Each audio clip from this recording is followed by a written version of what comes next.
What if the life you want is not years away? What if it is only 6 months away, but hidden behind a version of you that still needs too much noise, too much approval, too much distraction to ever reach it? That is the question most people never ask themselves honestly. They say they want change. They say they want to get stronger, smarter, calmer, wealthier, more focused, more respected. They say they want to look in the mirror and feel proud of the person staring back at them. But then they keep living in a way that makes real change almost impossible. They wake up and hand their mind to notifications. They spend their best hours reacting. They keep explaining themselves to people who are not building their future. They stay visible, available, entertained, overstimulated, and then wonder why their life still feels stuck. Here is the truth. Brutal, simple, and strangely freeing. You do not need a brand new personality. You do not need a lucky break. You do not need to become some mythical productivity machine forged in dragon fire. You need a season of focused, quiet, disciplined work. A season where you stop performing your life and start building it. A season where your habits become stronger than your moods. A season where your attention finally belongs to you again. Because 6 months is long enough to do something most people never experience. It is long enough to reset your body, long enough to sharpen your thinking, long enough to build a skill that changes your income, long enough to become emotionally steadier, long enough to stop being the person who almost starts and become the person who quietly finishes. And the wild part, the people around you will think it happened suddenly. They will see the stronger posture, the calmer energy, the sharper decisions, the better results. They will notice that you speak differently, move differently, carry yourself differently. They will say you changed. They will ask what happened. They will think you found some secret. But the secret will be much less glamorous than they imagine. You disappeared from what was draining you. You protected your hours. You trained when you did not feel like it. You stayed quiet long enough to grow roots. And when the time came, you did not announce your transformation. You wore it. So if you are ready, truly ready, not just curious for 5 minutes, then stay with me. Because this is where the old version of you starts losing ground. And it begins with the move that scares almost everyone. Chapter 1. Go quiet before you grow. If you want to become unrecognizable in 6 months, the first thing you need to do is go quiet. Not vanish from your responsibilities. Not abandon the people you love. Not disappear from life itself. Go quiet from the noise that keeps you average. That is where the real battle begins. Most people think transformation starts with doing more effort, more content, more plans, more motivation, more public declarations. But most of the time, real change begins with subtraction. It begins when you stop feeding the habits, platforms, conversations, and impulses that keep pulling your attention in 10 directions at once. Because a divided mind cannot build a new life. It can only maintain an old one. That is the trap, and it is so common that people barely notice it anymore. They wake up and reach for their phones before their feet hit the floor. They open messages before they have even formed a thought of their own. They check what everyone else is doing before deciding what they themselves should do. Their mornings begin with reaction. Their afternoons dissolve into scattered effort. Their evenings disappear into low-grade stimulation that feels harmless in the moment and devastating over time. And then they say they want more peace, more discipline, more confidence, more progress. but the way they live keeps selling those things off, one tiny distraction at a time. That is why going quiet matters. Silence is not emptiness. Silence is space. And space is where your real life can finally speak. For a while, you may believe your problem is laziness, or a lack of talent, or bad luck, or poor timing. But for many people, that is not the real issue at all. The real issue is that their attention is constantly being stolen. Not once in a while, all day, every day, by buzzing devices, by endless opinions, by shallow entertainment, by comparison, by urgency that is not actually urgent, by conversations that feel social but leave no value behind. You do not need to be more gifted to change your life. You need fewer leaks. Think of your focus like water in a bucket. If the bucket is cracked in 10 different places, you can keep pouring in motivation all day and still end up empty by evening. That is how many people live. They keep trying to motivate themselves harder while ignoring the holes. Then they blame themselves for not having enough drive. But drive is not enough when your energy is bleeding out every hour. Close the leaks, and suddenly the same person looks powerful. That is why the first phase of growth often feels invisible from the outside, because nothing dramatic is happening yet. No public victory, no flashy reward, no applause. Just a quiet shift in what you allow into your world. A different morning, a calmer mind, a little more depth, a little less noise, a little more direction. It does not look exciting, but this is the part that changes everything. There is a moment, usually early in any real transformation, when you realize how addicted you have become to interruption. It is a humbling moment. You sit down to work, and within minutes your hand wants to reach for your phone. You try to read, and your mind wants novelty. You attempt to think deeply, and your brain starts begging for stimulation like a spoiled little jester pounding on the castle gate. That discomfort tells you something important. Your mind has been trained to escape depth, and if you do not reverse that, you will stay stuck in shallow effort forever. That is why going quiet is not passive. It is an act of rebellion. It is the decision to stop letting algorithms, other people's moods, random updates, and manufactured urgency decide what kind of life you get to build. For the next 6 months, you cannot afford to be reachable by everything. You cannot afford to care about every opinion. You cannot afford to keep giving your prime energy to things that produce no meaningful return.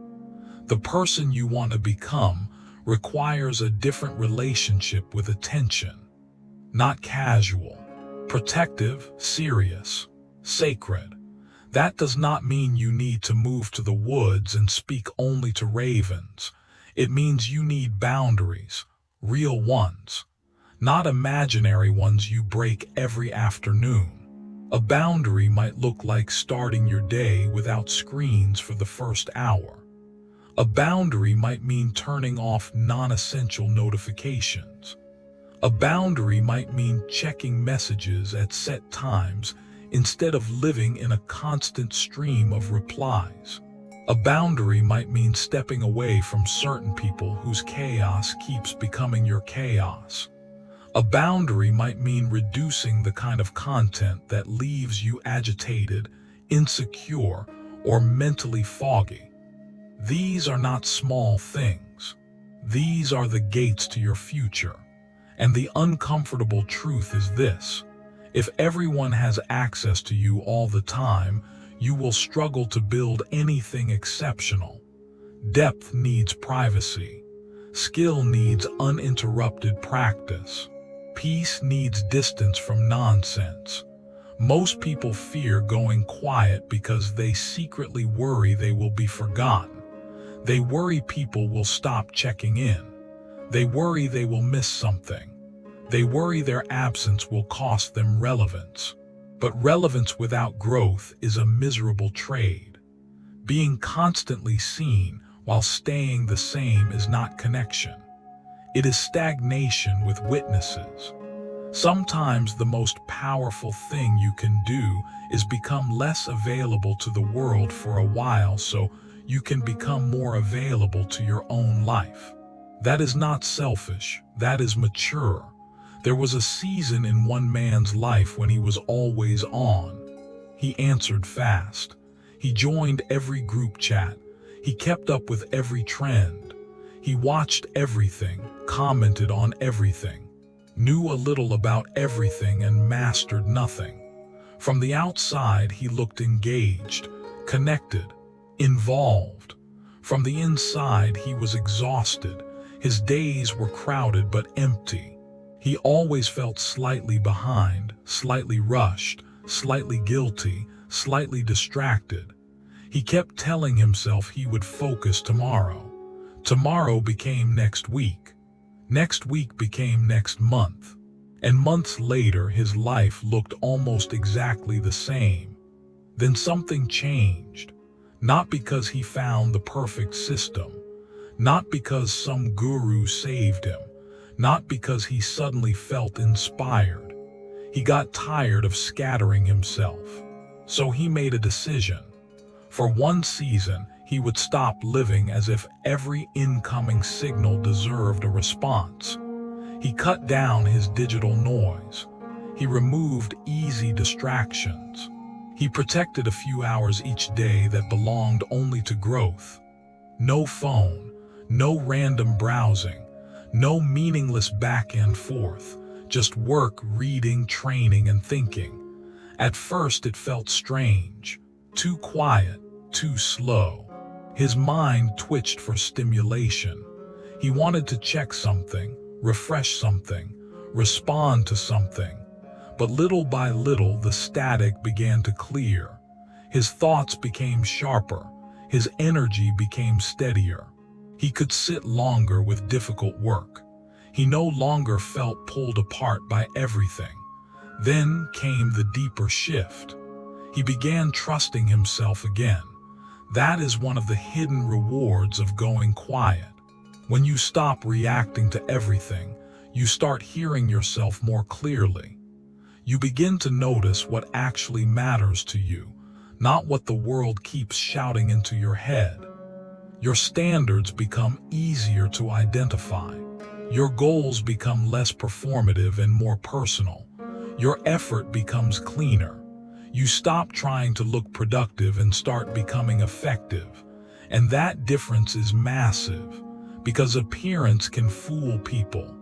Execution cannot. You may not realize it yet, but distraction does more than waste time. It weakens self-respect. Every time you set out to do something meaningful and get pulled away by nonsense, a small message is sent to your nervous system. This is who you are, someone who cannot stay with what matters. Repeat that pattern long enough and it becomes identity. But the reverse is true too. Every time you protect a block of focus, every time you resist the impulse to react, every time you stay with the hard thing a little longer, you send a new message. I am becoming someone solid, and solid people are dangerous in the best possible way.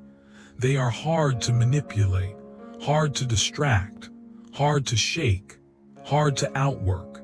This chapter is not about becoming cold. It is not about becoming antisocial. It is not about pretending the world does not exist. It is about learning the difference between connection and consumption, between communication and constant access, between being informed and being flooded, between resting and numbing. You can still love people and protect your focus. You can still enjoy life and reduce chaos. You can still be kind without being endlessly available. In fact, when you are not stretched thin by distraction, you show up better everywhere else. Better in work, better in health, better in relationships, better in thought, better in mood, better in follow-through. That is what most people miss. Going quiet is not withdrawing from life. It is returning to it. For the next 6 months, imagine what happens if you stop making your attention cheap. Imagine if your mornings belong to your future instead of your feed. Imagine if your evenings are used to build rather than escape. Imagine if your mind is no longer crowded with every random voice. Imagine if your energy is directed, not diluted. Imagine if your growth is no longer interrupted 20 times a day. That is not a fantasy. That is architecture. And once you begin, people will not see much at first. That is part of the magic. The early days of transformation are usually quiet, boring, even a little lonely, a little awkward. There is no dramatic soundtrack, no cinematic reveal, just repetition, guarding your focus, choosing what matters, saying no more often, logging off, staying with the work, turning inward long enough to become stronger. But then slowly the results begin to gather. Your speech becomes calmer, your thoughts become cleaner, your body responds better. Your confidence stops depending on attention. Your mind stops chasing noise. Your face starts carrying less chaos. Your work starts getting deeper. Your standards rise.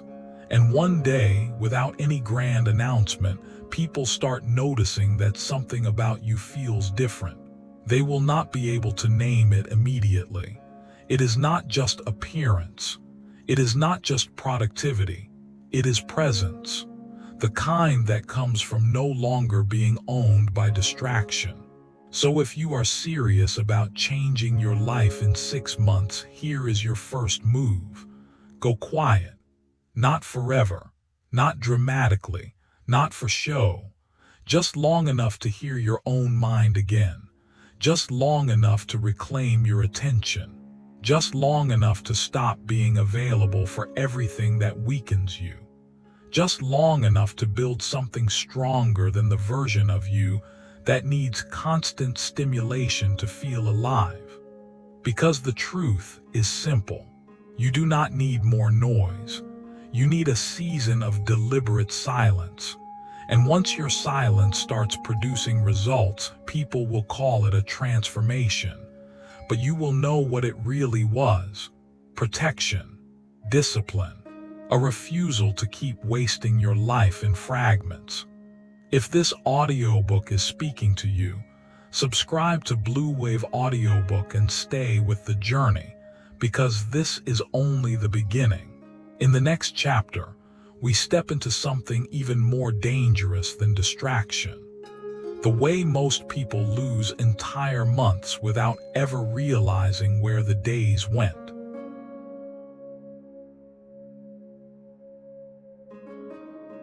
Chapter 2, Take Back the 180 Days You Keep Losing. 6 months sounds small when people say it fast.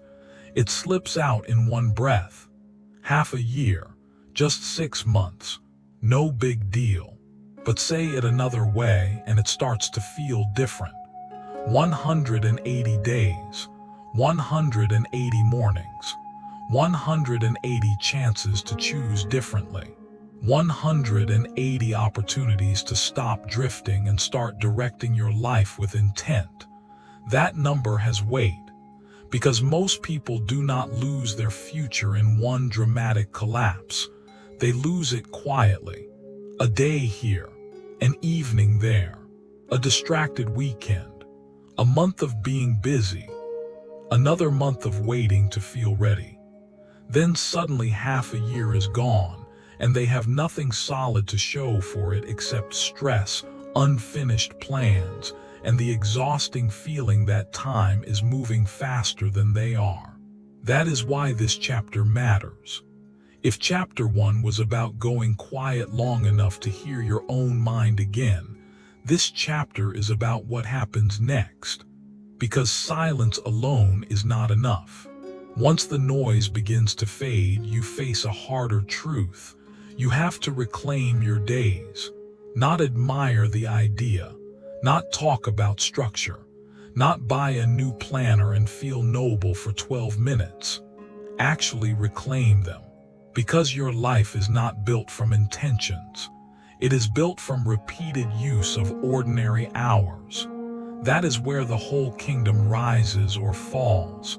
Not in grand speeches, in Tuesday morning, in Thursday evening, in the hour after work when your energy is low and your old habits come hunting. That is the battlefield. Most people say they want change, but they still treat time like it will keep forgiving them forever. They spend it emotionally. They spend it impulsively. They spend it in reaction. They wake up and immediately surrender their attention to whatever appears first. A message, a feed, a problem, a headline, somebody else's urgency, somebody else's mood. Before they know it, the strongest part of the day is gone, and the things that matter most get pushed into whatever scraps remain. Then they say they did not have time, but often that is not true. They had time. They just did not own it. And there is a difference. Ownership means your hours serve your values. Reaction means your hours serve whatever shouts loudest. One builds a future. The other maintains confusion. Think about how many people live in permanent reaction. They do not decide their day. Their day happens to them. They respond, adjust, bounce, scroll, check, rush, recover, repeat. They are always doing something, always occupied, always mentally in motion. Yet their life does not deepen. Their body does not improve much. Their income does not expand much. Their skills do not sharpen much. Their peace does not grow much. Movement is not always progress. A hamster on a wheel is technically busy too. Glorious career, really. If you want 6 months to mean something, you need a different relationship with time. You need to stop treating it like a background condition and start treating it like capital. Because that is what it is.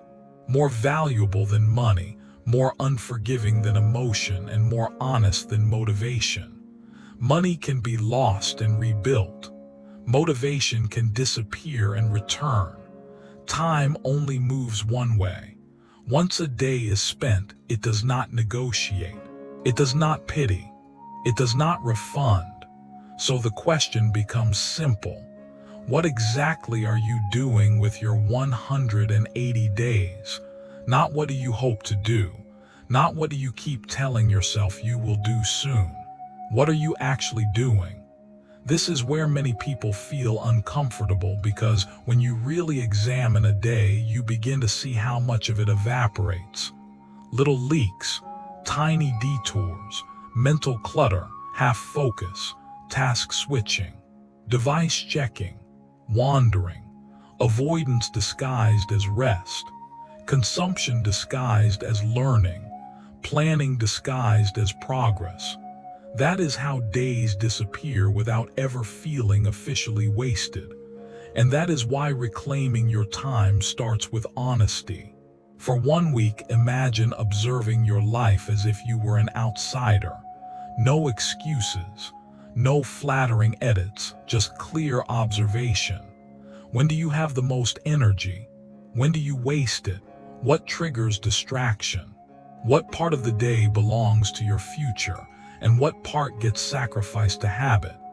Which hours produce something meaningful, and which ones leave you feeling strangely empty? That audit alone can change a person, because many people are not failing from lack of effort. They are failing from unmeasured leakage. They are spending premium mental energy on low-value behavior. than trying to pursue meaningful goals with whatever broken scraps remain. That strategy rarely works. The first major shift in reclaiming 180 days is this: stop beginning your day in surrender. The opening hour matters more than most people realize. It is not magic, it is momentum. The first hour teaches your nervous system what kind of day this will be. If you wake up and immediately enter reaction mode, you train your mind to follow rather than lead. Your attention becomes public property before you have even centered yourself. But if you wake up and do something deliberate, read, train, think, write, walk, plan, study, build, you create a different tone. You become the initiator of the day. That matters psychologically. A person who begins with intention is far more likely to continue with intention. A person who begins with chaos is far more likely to spend the rest of the day recovering from it. This does not mean every morning must look like a heroic montage with dramatic music and cold mountain air. Calm down, cinema.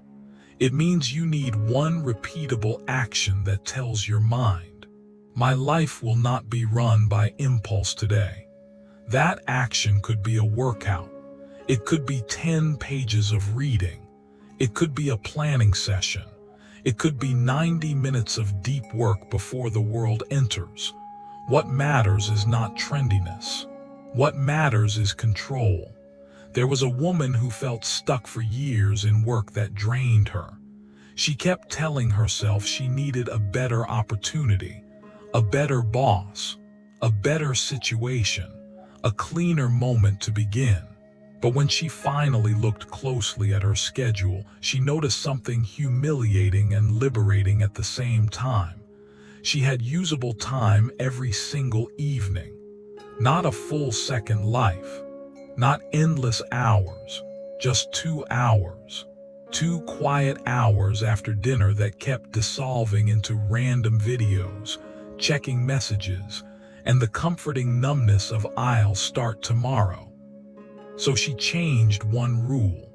For 6 months, those 2 hours would belong to her future. That was it. No dramatic announcement. No giant identity performance. No perfect routine. Just 2 hours. She used them to study a practical skill, practice it, and build small pieces of work that proved she was improving. At first it felt slow, then repetitive, then inconvenient. But by the 3rd month, her confidence changed. By the 4th, her work quality improved. By the 6th, she was no longer imagining a different life. She was moving toward one with evidence in her hands. Nothing about her days became easier. They became owned. That is the difference reclaiming time makes. It does not always give you more hours. It gives your hours direction. And direction is powerful. 2 focused hours a day over 180 days becomes 360 hours. 3 focused hours becomes 540. Think about that for a moment. That is enough time to build a skill that changes your career trajectory. Enough time to train your body consistently. Enough time to read deeply, write clearly, study hard, produce real work, and separate yourself from the version of you that keeps dabbling. Most people underestimate what 6 months can do because they have never experienced 6 months of aligned effort. They have experienced bursts, sprints, emotional resets, Monday motivation, temporary discipline, but not sustained direction, not repetition with structure, not daily investment in one meaningful lane. That is why their lives feel like motion without arrival. If you want these 180 days to count, you need protected hours. Not vague hopes, not whenever I get time. That phrase has buried more dreams than failure ever did. Whatever matters most must be scheduled before lesser things devour the day. If it matters, it must have a place, a real place, a regular time, a defended block. That means deciding in advance. What are you building? When will you work on it? How long will you protect it? What will you remove so the block stays clean? This is not rigidity for its own sake. It is mercy. Because when you do not decide ahead of time, your weaker self will decide in the moment. And the in the moment self is usually tired, distracted, emotional, or tempted by easier pleasure. Structure protects you from your moods. That is why disciplined people often seem calmer. They make fewer decisions in chaos because the important ones were already made in clarity. Their workouts are pre-decided. Their study blocks are pre-decided. Their key priorities are pre-decided. They are not constantly bargaining with themselves. They are simply honoring what was chosen when they were thinking straight. This reduces friction, and friction is where many people lose momentum. Another crucial part of reclaiming 180 days is understanding that you do not need to optimize every minute. That fantasy burns people out. You do not need to become a machine. You need a few sacred hours, protected consistently enough to compound. That is far more realistic, far more sustainable, and far more powerful than trying to dominate every second of your life. Protect the high-value blocks. Let the rest of the day breathe. That is how consistency survives. Because if your plan is too extreme, you will admire it more than you live it. And admiration is cheap. The point is execution. So ask yourself, what would happen if the next 180 days were not left to chance? What if every morning had a deliberate start? What if your evenings were not sacrificed automatically? What if 2 or 3 hours each day were placed under protection and aimed at one meaningful direction? What if you stopped trying to save your life with occasional intensity and started rebuilding it with repeated order? You already know the answer. Your body would shift, your confidence would rise, your thoughts would get sharper, your skill would deepen, your self-respect would strengthen, and maybe most importantly, you would stop feeling like time is happening to you. You would begin to feel dangerous again. Because there is something deeply powerful about a person who owns their days. They move differently. They stop carrying the anxious energy of someone who is always behind. They stop depending on lucky moods. They stop waiting for rescue. Their life becomes less theatrical and more effective. Quietly, steadily, almost boringly effective.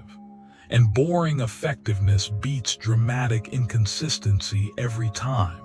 By the time most people realize what you are doing, the compounding has already begun. They see the progress and think it came quickly, but it did not come quickly. It came daily.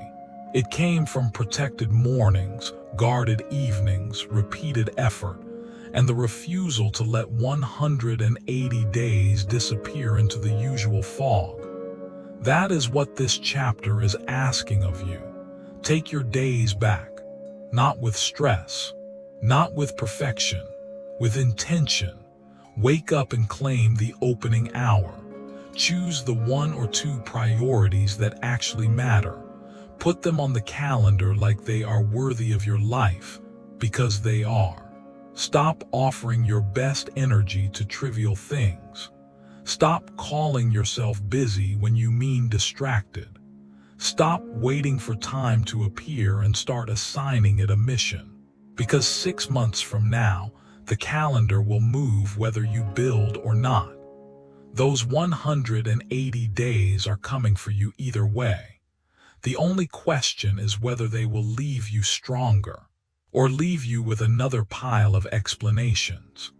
If this audiobook is helping you reset the way you think about your life, consider subscribing to Bluewave Audiobook and continue with me, because the next chapter moves from time to something even more visible, more personal, and more undeniable: your body. And once that begins to change, the world notices faster than you think.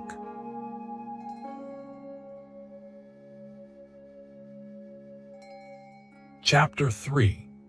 Build a body that carries a different identity before your income changes, before your skill gets noticed, before your confidence becomes obvious in the way you speak and move. Something else usually changes first.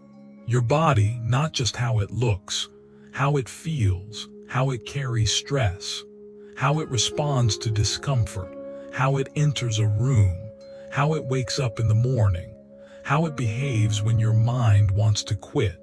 This is where many people get uncomfortable, because they want transformation to stay intellectual. They want growth to be something they can think about, talk about, maybe journal about, maybe watch videos about, without having to physically confront themselves. They want the noble feeling of self-improvement without the sweat, the soreness, the repetition, the inconvenience, the mirror, the evidence. But your body does not care what speech you gave yourself last night. It reflects what you repeat. That is why this chapter matters so much. If you want to become unrecognizable in 6 months, strengthen your body first. Not because aesthetics are everything, not because approval from strangers matters, not because some algorithm decided everyone should suddenly become a fitness prophet.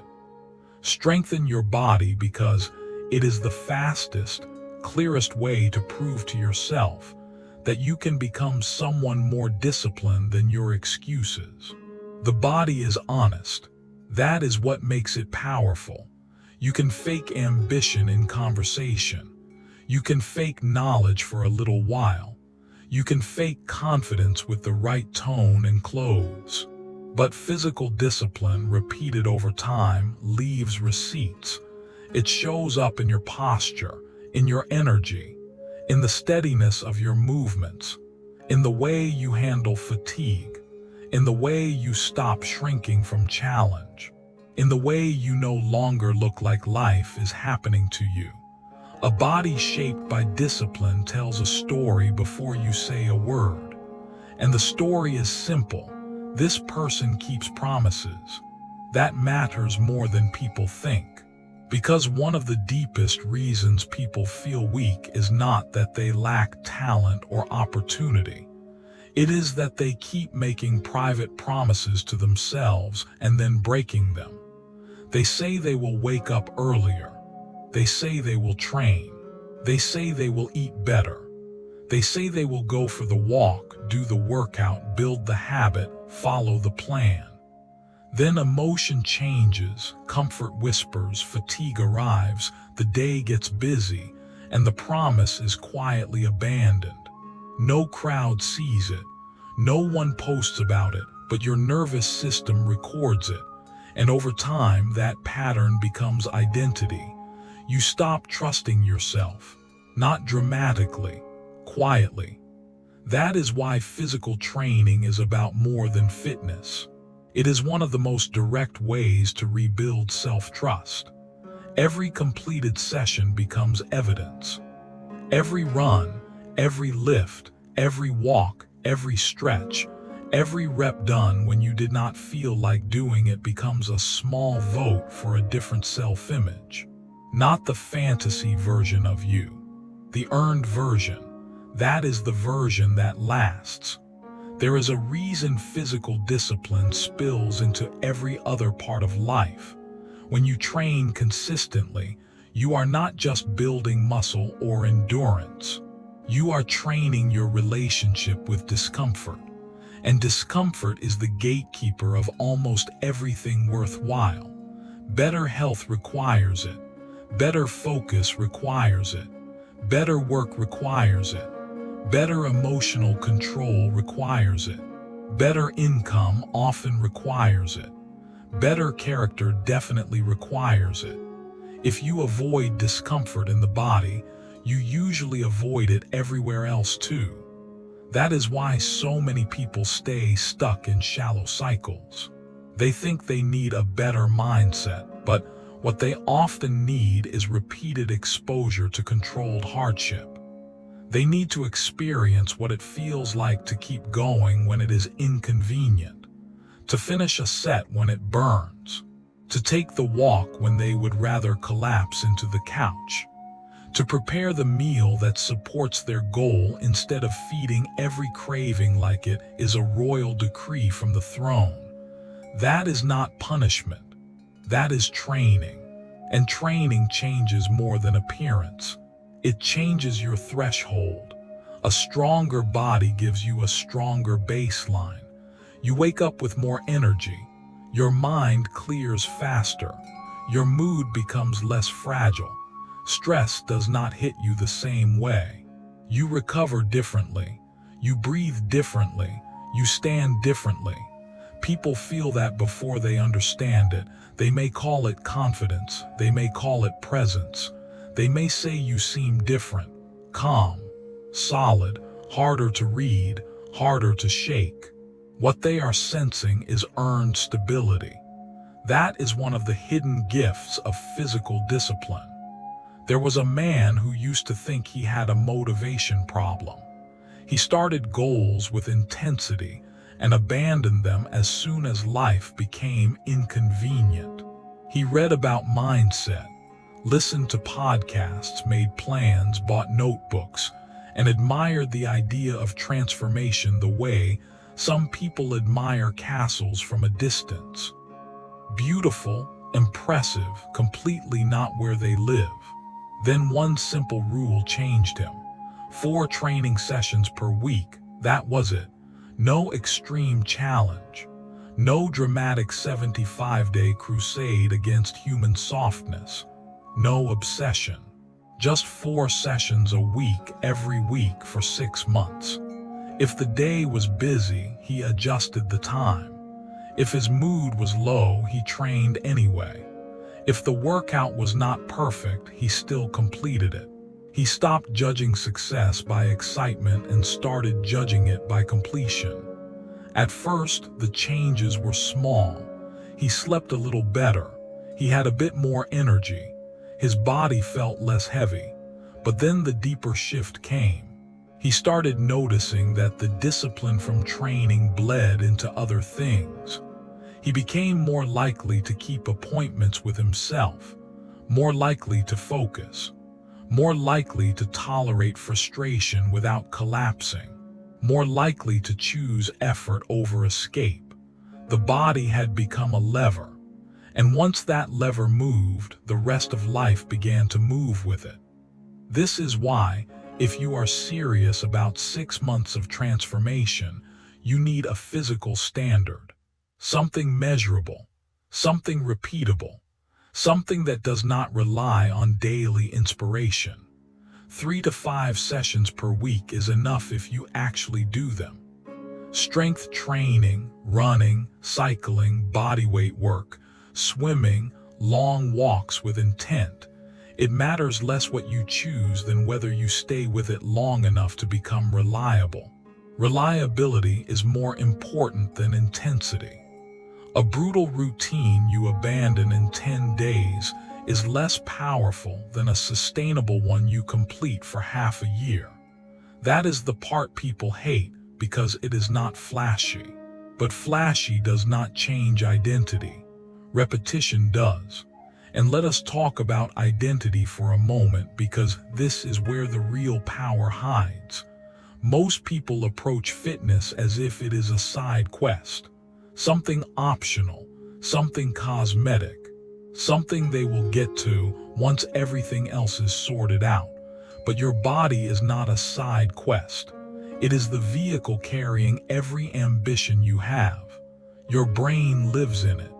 Your stress travels through it. Your confidence gets expressed through it. Your discipline gets tested in it. Your future has to be carried by it. Neglecting it comes with a price. Not always immediately, sometimes slowly. More fatigue, more brain fog, lower tolerance for stress, poor sleep, less confidence, weaker posture, less momentum, more emotional reactivity. A growing gap between the person you imagine being and the person your habits are actually building. That gap hurts.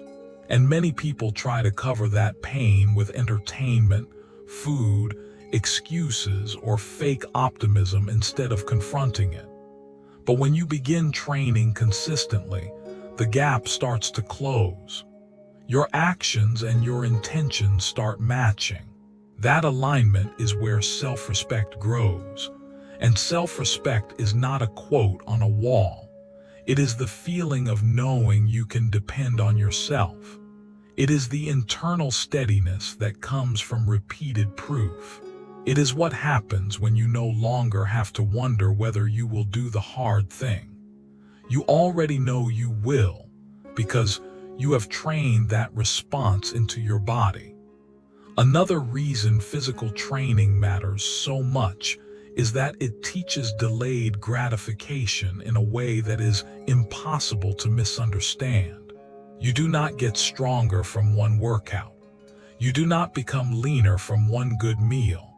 You do not build endurance from one run. The body teaches the ancient truth most people keep trying to outsmart. Meaningful change is cumulative. You do not rise because you felt inspired once. You rise because you repeated the right behavior long enough for it to become part of you.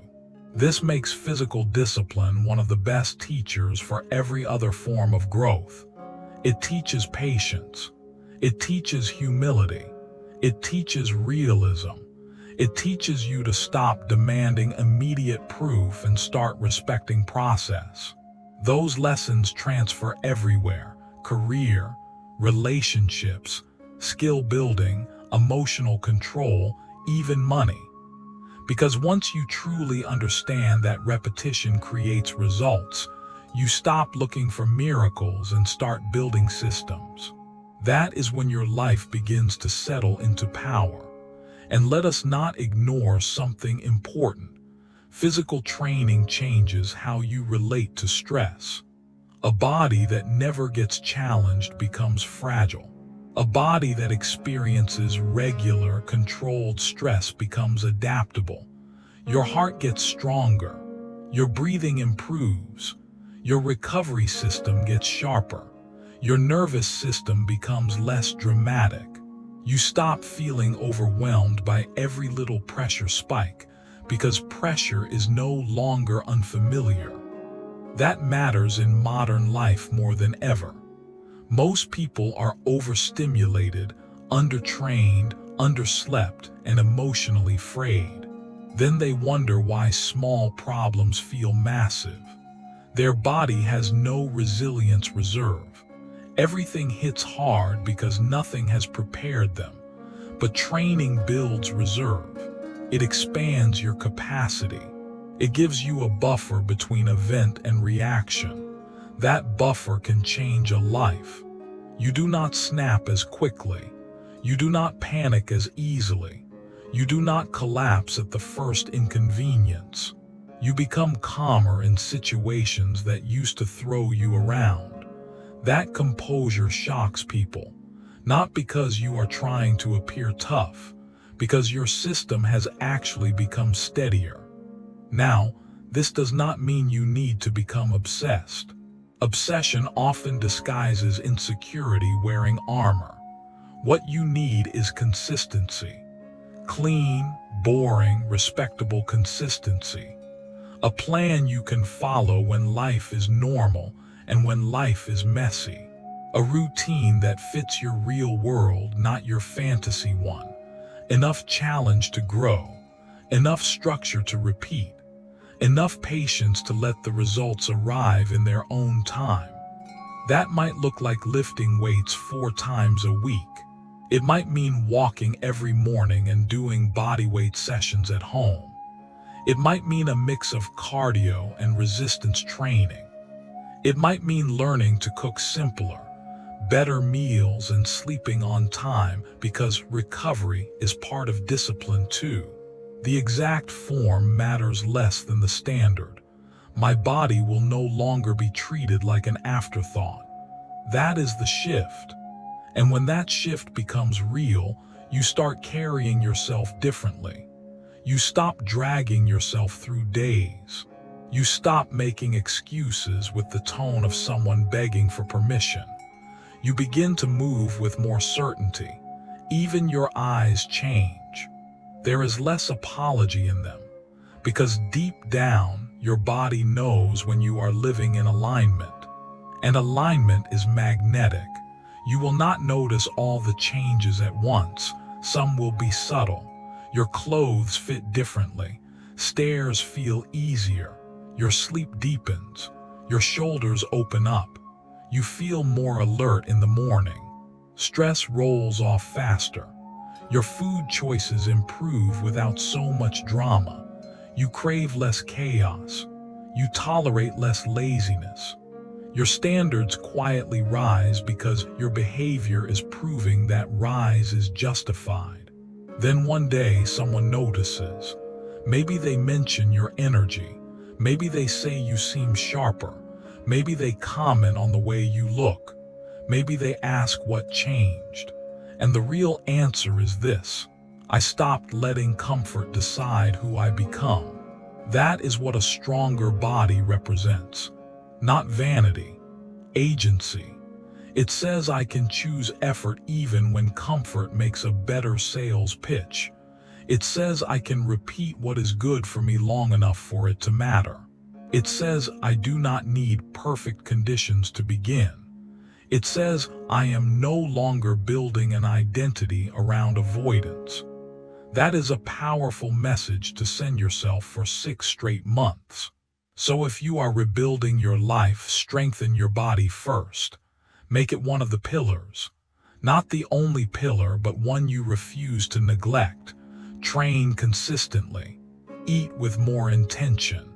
Sleep like recovery actually matters, because it does.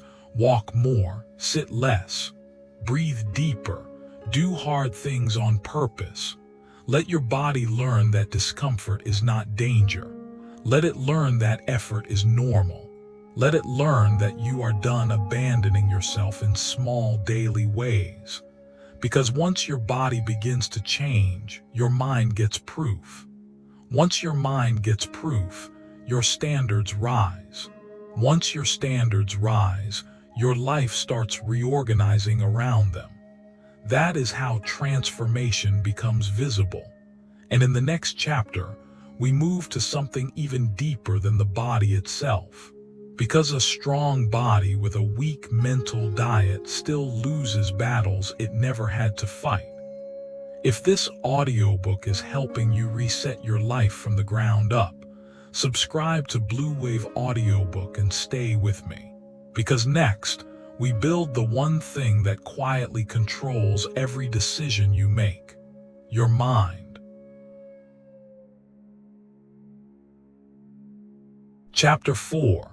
Train your mind, or your mind will train you. A stronger body can change how you feel. It can raise your energy, improve your posture, sharpen your resilience, and give you visible proof that your habits are moving in a better direction. But if your mind remains cluttered, reactive, shallow, and undisciplined, then sooner or later that stronger body will still be dragged around by weak thinking. And weak thinking is expensive. It costs you focus. It costs you peace. It costs you better decisions. It costs you opportunities you were almost ready for, but not mentally prepared to hold. That is why this chapter matters. Because if you want to become unrecognizable in 6 months, you cannot only train your body. You have to train your mind with the same seriousness. not casually, not when it feels inspiring, not only when life falls apart and you suddenly become philosophical for 43 minutes. Daily, deliberately, quietly, with standards. Most people feed their minds the way children feed pigeons in a park, randomly, constantly, without thinking about what gathers afterward. They absorb whatever appears first. Opinions, outrage, gossip, trends, panic, shallow advice. Recycled motivational noise, someone else's fear, someone else's insecurity, someone else's urgency dressed up as news. Then they wonder why their thoughts feel crowded and their decisions feel foggy. Because the mind becomes shaped by what it repeatedly consumes. That is not poetry. That is architecture. If you pour confusion into your head every day, confusion will eventually appear in your choices. If you feed yourself distraction, your attention span shrinks. If you keep taking in low-quality thinking, your own thinking starts to sound like an echo chamber full of scraps. Nothing deep, nothing steady, nothing trustworthy, and that is dangerous. Because your mind is where every meaningful shift begins. Every goal you pursue, every habit you build, every boundary you set, every relationship you choose, every opportunity you take or miss. Before any of it becomes visible in your life, it is processed in the mind first. The mind is the command room. If the command room is chaotic, the kingdom suffers. This is why mental discipline is not optional. It is not a luxury for intellectual people. It is not something only high performers care about. It is not a noble side hobby for quiet Sunday mornings. It is survival for anyone trying to become more than their impulses. A disciplined mind does not mean a perfect mind. It means a mind that is less easily hijacked. A mind that can stay with one thought long enough to understand it. A mind that does not treat every emotion like an emergency. A mind that can sort signal from noise. A mind that can make decisions based on clarity rather than urgency. That kind of mind changes everything. But it does not arrive by accident. It must be trained. The first step is brutally simple. Stop letting random input control the tone of your inner world. Most people have never truly examined what their mental diet looks like. They think of food when they hear the word diet, but information is food too. Thoughts are fed by inputs. Attention is shaped by repetition. If you begin each day by consuming noise, then noise becomes your mental baseline. If you spend hours jumping between shallow content, arguments, celebrity nonsense, reaction-driven media, and endless scrolling, then mental depth becomes harder and harder to access. The mind adapts to what it practices. If it practices distraction, it gets better at being distracted. If it practices outrage, it gets better at being agitated. If it practices comparison, it gets better at feeling inadequate. If it practices depth, it gets better at thinking clearly. That means your mental future is not mysterious. It is being rehearsed every day. This is where many people need a hard reset. Not because they are unintelligent, but because they are overstimulated. They know a little about too many things and too deeply about almost nothing. They consume more than they reflect. They react more than they reason. They chase mental novelty instead of mental strength. And novelty is seductive. It gives the illusion of movement. It feels smart. It feels current. It feels like participation. But often it leaves no real structure behind. You close the app, finish the video, leave the thread, end the conversation, and what actually improved? Did your judgment get better? Did your focus get stronger? Did your thinking become sharper? Did your life gain direction? Or did your mind just burn another hour grazing on fragments? That is the question. Because 6 months of fragment consumption creates a fragmented self. But 6 months of deliberate mental training creates force. And force is what you need. There was a period when one man felt mentally exhausted all the time. Not because he was working at a high level. Not because he was building something demanding.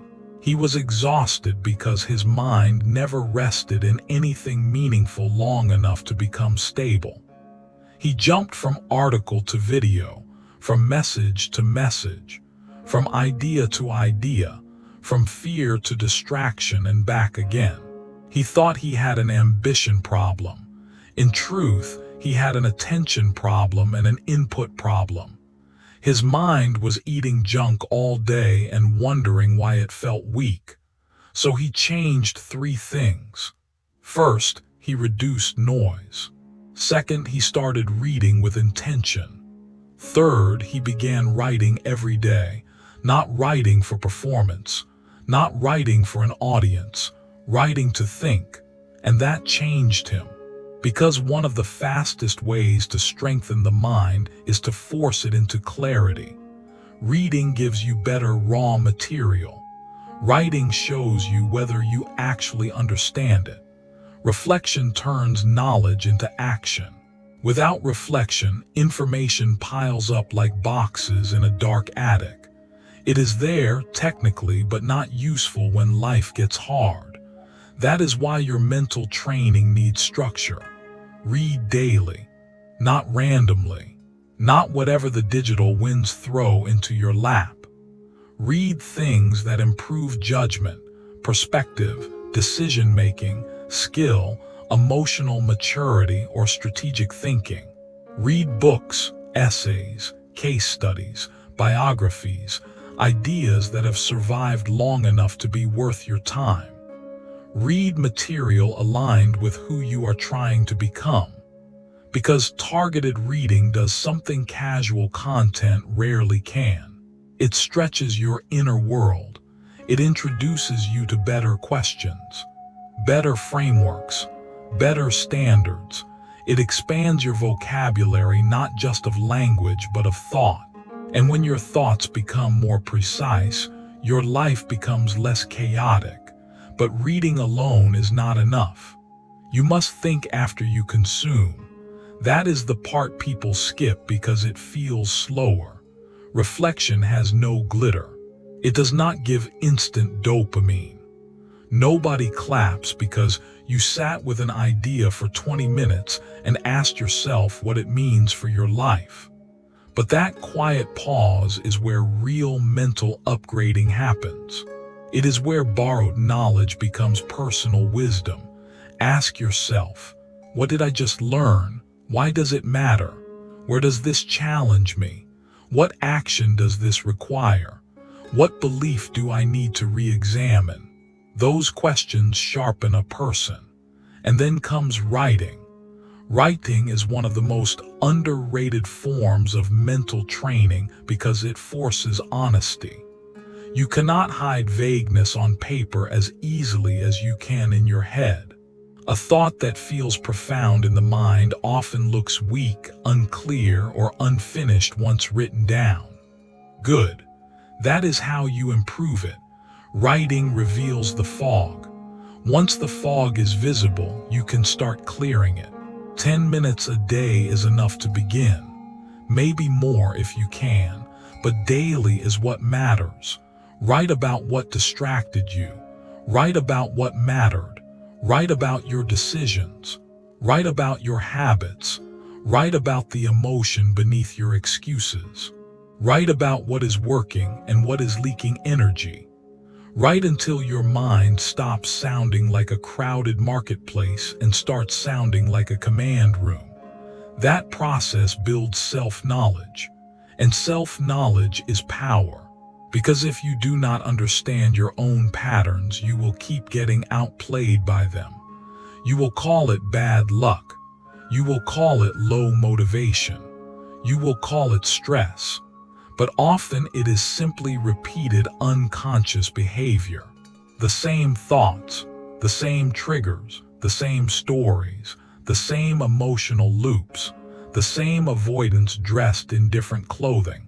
Mental training helps you see that. Once you see it, you can interrupt it. Once you interrupt it, you can redirect it. Once you redirect it repeatedly, identity begins to shift. That is how the mind changes, not with one breakthrough, with repeated correction. Another part of training your mind is learning to protect it from low-grade contamination. Not every conversation deserves entry. Not every opinion deserves weight. Not every trend deserves attention. Not every emotionally charged headline deserves your nervous system. Some things are not evil, they are just expensive. They cost clarity, they cost momentum, they cost peace. And the older, wiser, stronger version of you cannot afford those costs so casually. This may mean spending less time around people who constantly complain but never act. It may mean reducing exposure to media that keeps you angry without making you effective. It may mean stepping back from digital spaces that make you feel smaller, more reactive, or more distracted. It may mean choosing better conversations, better content, better influences. This is not arrogance. It is curation. You are curating the environment in which your mind must operate. And that matters because repeated exposure changes standards. If you constantly surround yourself with shallow thinking, your thinking begins to flatten. If you surround yourself with discipline, depth, excellence, and thoughtful people or material, your internal standard rises. You start expecting more from yourself. You stop entertaining nonsense so easily. You become less impressed by performance and more drawn to substance. That is mental maturity. And yes, it can feel lonely at first, because shallow environments reward quick reactions, easy entertainment, and emotional noise. Depth requires patience. It requires solitude at times. It requires staying with ideas longer than the average attention span wants to tolerate. But this is where the edge is built. In a distracted age, depth becomes rare, and rare things become valuable. That includes minds. A trained mind also improves your emotional life in ways people often miss. When you think more clearly, you feel more steadily. Not because you become emotionless, but because you stop getting dragged around by every passing inner storm. You become better at naming what is happening inside you, better at questioning assumptions, better at slowing down before reacting, better at telling the difference between a real threat and a temporary emotional spike. That matters more than most people understand. Many bad decisions are not caused by lack of intelligence. They are caused by unexamined emotion wearing the mask of certainty. A disciplined mind creates space between feeling and action. In that space, wisdom has a chance to breathe. And once that space exists, your life changes. You become less impulsive, less reactive, less easy to manipulate, less desperate for validation, less likely to sabotage your own progress because you had one bad day and treated it like a prophecy.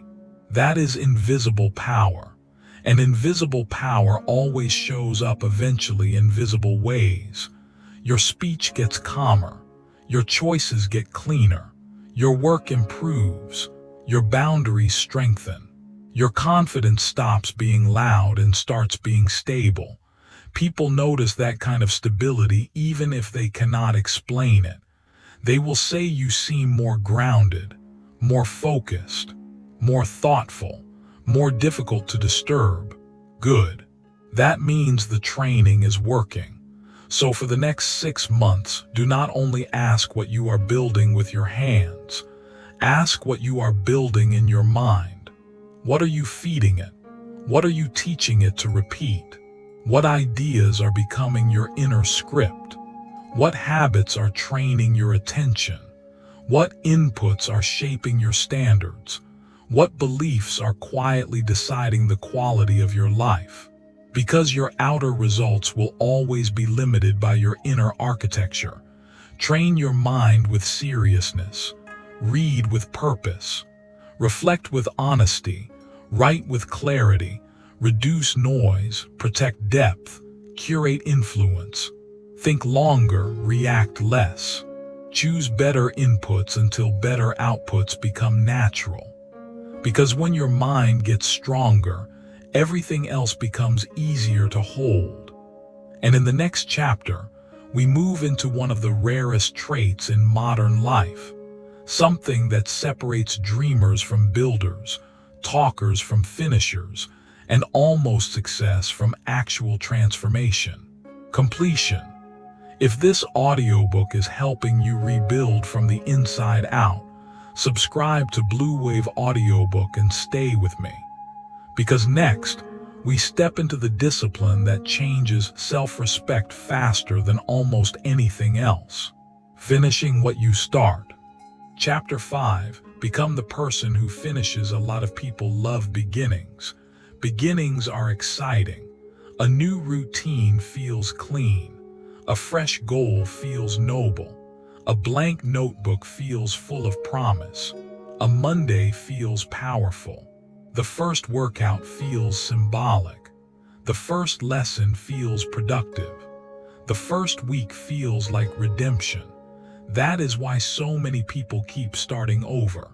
Starting gives you emotional credit before real effort is required. It lets you feel like change is happening before change has actually been earned. It creates a quick burst of identity.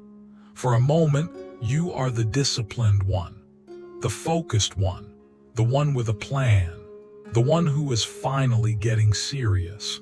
But beginnings are cheap. Completion is what changes lives, and that is where most people disappear. They do not fail because they are unintelligent. They do not fail because they lack desire. They do not fail because they are cursed by some ancient goblin of bad timing. They fail because they do not stay. They start 5 things. They finish none. They confuse motion with progress. They keep refreshing their identity through novelty instead of strengthening it through completion. And every unfinished promise leaves a mark. That mark is not always obvious in the moment. Life goes on. No one holds a ceremony for the workout plan you abandoned, or the course you stopped, or the project you quietly ignored once the excitement wore off. But inside, something is recorded. A private message. A subtle verdict. I do not follow through. That sentence becomes dangerous when repeated often enough. Because once it settles into identity, everything gets harder. You hesitate more. You trust yourself less. You start making smaller promises because you are afraid of disappointing yourself again. You lower your expectations. You normalize inconsistency. You become someone who is always trying, always working on it, always getting back into it, but rarely arriving anywhere with force. That is not a talent problem. That is a completion problem. If you want to become unrecognizable in 6 months, you must become someone who finishes. Not perfectly, not dramatically, reliably. Finish the cycle, finish the plan, finish the week, finish the session, finish the book, finish the course, finish the project, finish what you said matters. Because finishing builds something motivation never can: self-trust. Self-trust is one of the most powerful forms of confidence in existence. Not loud confidence, not social confidence, not performance confidence, real confidence. The kind that does not need an audience because it was built privately through repeated proof. The kind that says, when I commit, I stay. When I say I will do it, I do it. When things get boring, I do not flee. When the middle gets difficult, I do not reinvent my identity to avoid discomfort. That kind of person becomes dangerous in the best, most sovereign sense of the word. Because once you trust yourself, hesitation loses power. Many people think they need more ambition. Usually they do not. They already want enough. They already dream enough. They already imagine enough. What they need is fewer open loops, fewer abandoned promises, fewer half-built identities stacked in the corners of their life like unfinished rooms in a crumbling fortress. Completion closes those loops, and when loops close, energy returns. Think about how exhausting unfinished things can be. The unread books, the abandoned programs, the ideas you keep talking about but never ship, the health goals you restart every month, the habits you almost build, the projects you keep meaning to get back to. Each one creates low-grade psychological weight, not enough to stop your day entirely, but enough to drain momentum, enough to blur self-respect, enough to make your mind feel crowded with silent evidence of inconsistency. This is why finishing matters beyond productivity. It clears your internal world. It simplifies your identity. It teaches your nervous system that effort has an end point, that discipline can carry something all the way across the line, that you are not doomed to live in the first 20% of every important thing. That is a profound shift. Most people are addicted to novelty because novelty protects them from the most important part of growth, the middle. The middle is where the fantasy dies and the real work begins. At the beginning, everything feels possible. At the end, everything feels satisfying. In the middle, it often feels repetitive, uncertain, and invisible. That is where most people leave. Not because the goal was wrong, because the applause disappeared, because progress slowed down, because boredom entered, because the task stopped flattering their ego, because reality asked for consistency instead of excitement. And boredom is one of the most misunderstood tests in self-development. People often think boredom means they picked the wrong thing. Sometimes that is true. Often it is not. Often boredom is simply the emotional cost of repetition before mastery appears. It is the valley between enthusiasm and competence. It is the stretch where your identity is being tested. Can you stay when the work no longer entertains you? Can you continue when the result is not immediate? Can you remain loyal to the process when your feelings stop making it easy? That is what finishing requires.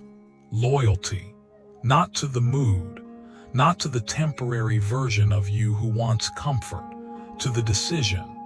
There was a man who changed goals every few weeks. Every new idea felt like destiny for about 9 days. He would build plans, buy tools, watch tutorials, imagine the future, and speak about his next chapter as if it had already arrived. Then the friction would come, the learning curve, the quiet weeks, the ordinary repetition, the gap between fantasy and current skill. Suddenly, a new idea would appear, shinier and cleaner, and he would pivot again and again and again. From the outside, he looked ambitious. From the inside, he was trapped in an endless beginning. His life had many starts and very little weight. Then one day he made a simple rule. For the next 6 months, no new major pursuits. One body goal, one skill goal, one project, that was it. No dramatic reinvention. No hopping to the next shiny thing when discomfort appeared. No spiritual romance with novelty. Just staying. The first month was harder than he expected because he kept craving the emotional rush of newness. The second month felt repetitive. By the third, he wanted to doubt the process. But then something started happening. He was no longer losing all his energy to restarts. The repetitions began to stack. His understanding deepened. His results, though slow, became real. By the end of 6 months, he had something rare, evidence. Not ideas, not intentions, something finished. Something that could speak for him.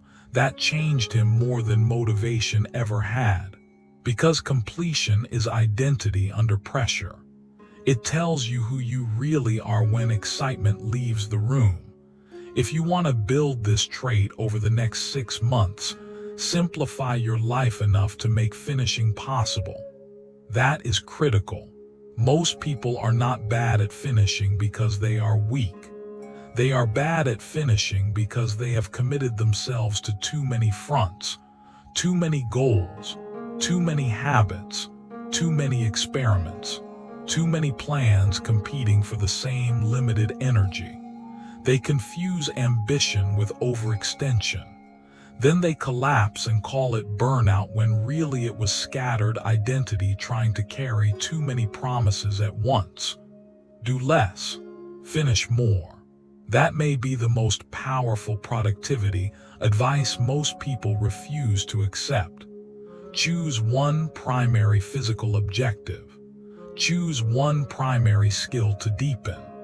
Choose 1 or 2 supporting habits that stabilize everything else. Then commit to the cycle. If it is a 12-week program, complete 12 weeks. If it is a course, finish all the modules. If it is a writing plan, complete the pages. If it is a budget system, use it long enough to learn from it. If it is a business project, build it past the phase where it feels interesting and into the phase where it demands discipline. The magic is not in having the perfect system. The magic is in staying long enough for any decent system to work. Another powerful idea. Stop measuring yourself by how intensely you begin and start measuring yourself by your completion rate. That is the number that reveals who you are becoming. Not how motivated you were on day 1.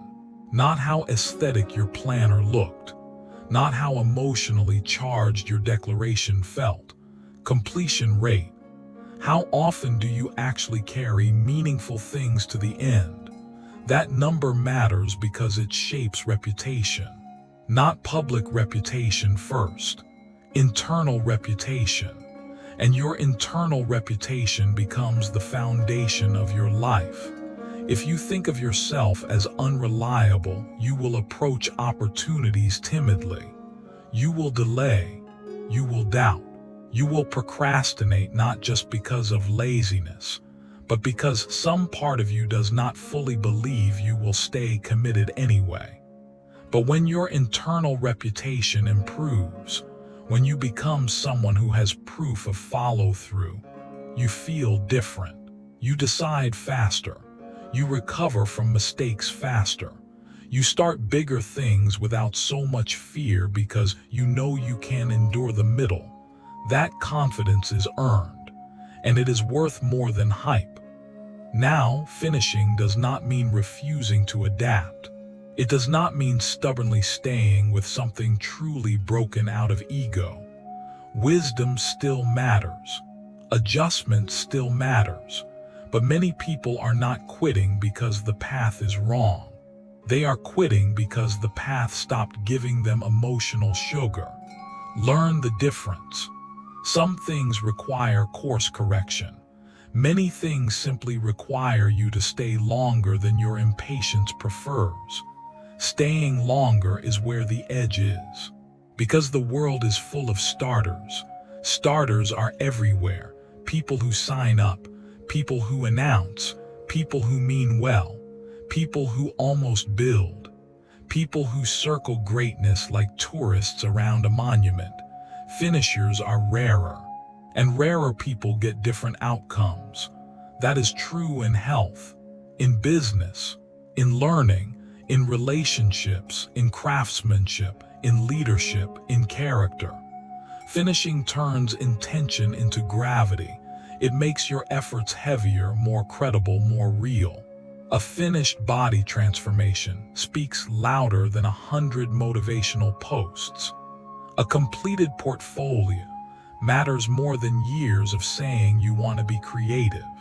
A finished certification matters more than telling people you are planning to level up. A finished savings plan speaks more clearly than talking about being serious with money someday. This is why the next 6 months must include a completion standard. You are not allowed to endlessly refresh your identity with beginnings. You are building a new reputation with yourself, one that says, I am a person who honors cycles. I do not leave every important thing in fragments. I do not romanticize the start and flee the middle. I stay until there is something real in my hands. That shift will affect more than your goals. It will change your nervous system. You will feel less mentally cluttered because unfinished obligations no longer surround you like ghosts. You will feel less ashamed because your actions begin matching your words. You will feel more stable because you are no longer constantly pivoting based on emotion. Stability is one of the hidden rewards of completion. You stop living in emotional weather and start living by standards. That makes you calmer. And calmer people often look more powerful than louder people. So when boredom comes, and it will, do not treat it like a sign from heaven that you should quit. Treat it like a checkpoint.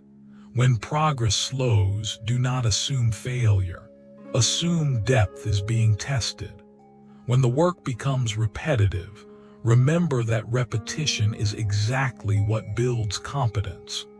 When you want to abandon one path for another just because the new one is more exciting, ask yourself a harder question. Am I being wise? Or am I escaping the discomfort of staying? That question can save years. Because every time you finish something difficult, a new layer of identity gets locked in. You become slightly harder to distract, slightly harder to discourage, slightly harder to fool with your own excuses. Your standards rise. Your tolerance for half-effort falls. Your confidence becomes quieter and stronger. Then the outer world begins to notice. People are often shocked by results, but what they are really seeing is consistency carried long enough to become visible. They see the finished product and assume sudden success. They do not see the invisible loyalty it took to stay through the uneventful days. But you see it, and that matters. Because 6 months from now, you do not want to be another person explaining what you almost built. You want to be holding something, a stronger body, a sharper skill, a completed project, a cleaner routine, a mind with fewer open loops, a self-respect that no longer depends on potential. So become a finisher, not for applause, not to look impressive, to become trustworthy in your own eyes. Because once that trust is built, your whole life starts changing direction. If this audiobook is helping you draw a harder line between who you were and who you are becoming, subscribe to Bluewave Audiobook and keep going with me. Because in the next chapter, we move into a force that destroys more progress than lack of talent ever will. Uncontrolled emotion. Chapter 6. Master your emotions before they master your life. You can protect your focus. You can reclaim your time. You can train your body. You can sharpen your mind. You can even become the kind of person who finishes what they start. But if your emotions still control your behavior, then all of that progress can collapse in a single weak moment. That is the part nobody likes to admit, because people love blaming lack of information. It sounds noble. It sounds fixable. It sounds clean. But most people do not ruin their momentum because they do not know enough. They ruin it because they react too quickly, spiral too easily, compare too often, take things too personally, or let one bad moment poison an entire day. That is emotional weakness, not feeling emotion, being ruled by it. And if you want to become truly dangerous in 6 months, not loud, not fake deep, not motivational poster dangerous, but genuinely hard to break, then you must learn one of the rarest skills in modern life: how to feel deeply without obeying every feeling. That is power, because emotions are fast, they are persuasive, they arrive with urgency, they make temporary states feel permanent, they whisper nonsense like prophecy. They can make you want to quit a good plan, text the wrong person, abandon a routine, sabotage your progress, and call it honesty. But emotion is not always truth. Sometimes it is just weather. And if you do not learn that, you will spend years mistaking storms for directions. That is how people lose themselves. Not in one catastrophic fall, but in repeated emotional surrender. A bad day becomes a bad week. Criticism becomes self-doubt. Comparison becomes paralysis. Stress becomes impulse. Frustration becomes self-destruction. One uncomfortable feeling becomes permission to abandon what matters. And the worst part, they often think they are being authentic. No, they are being governed. Authenticity is not the same as giving your every feeling the throne. Your emotions matter. They carry information. They signal needs, wounds, fears, desires, and unresolved tension. But information is not instruction. Just because you feel something intensely does not mean you should act on it immediately. That is where maturity begins. In the gap between sensation and decision. That gap is everything. In that gap, your future gets protected. A weak person feels anger and reacts. A disciplined person feels anger and pauses. A weak person feels discouraged and quits. A disciplined person feels discouraged and adjusts. A weak person feels insecure and performs for approval. A disciplined person feels insecure and keeps building anyway. That difference may look small in the moment. Over 6 months, it becomes enormous, because emotional instability destroys consistency. Not always loudly, sometimes quietly. You miss one workout because your mood dipped. You delay one important task because you feel overwhelmed. You waste one evening because you are frustrated, then another, then another. Soon you are not living by standards at all. You are living by weather, and weather is a terrible ruler. Think about the people who impress you most. Not the loudest ones, not the most dramatic ones, not the people who turn every feeling into a public performance.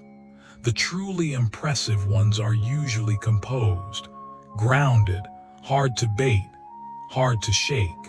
They do not move like their inner world is a crowded tavern brawl. They carry steadiness. When pressure comes, they do not become perfect. They become clear. That clarity is earned. It comes from emotional discipline. And emotional discipline does not mean suppressing everything until you become a human brick. Suppression is not mastery. Suppression buries emotion without understanding it. Then it leaks somewhere else. In passive aggression, burnout, resentment, snapping at people who did not deserve it, sabotaging your habits, or collapsing in private after performing strength in public. No, real emotional discipline is different. It means you notice what you feel. You name it honestly. You refuse to let it hijack your behavior. Then you respond from principle, not impulse. That is the craft. And like any craft, it can be trained. The first step is awareness. You need to know your triggers. What makes you defensive? What makes you spiral? What kind of criticism lingers too long? What kind of comparison makes you feel smaller? What situations make you emotionally reckless? What people consistently drain your stability? What inner narrative appears when you are tired, lonely, embarrassed, or uncertain? Most people never ask these questions seriously. They just keep getting ambushed by the same patterns and acting surprised every time. But if the same emotion keeps wrecking your momentum, then at some point it stops being bad luck and starts being a pattern. Patterns can be studied. Studied patterns can be interrupted. That is good news, because once you can see the pattern, you stop being its servant. There was a woman who always lost momentum when she felt ignored. It did not matter whether it was work, relationships, or creative goals.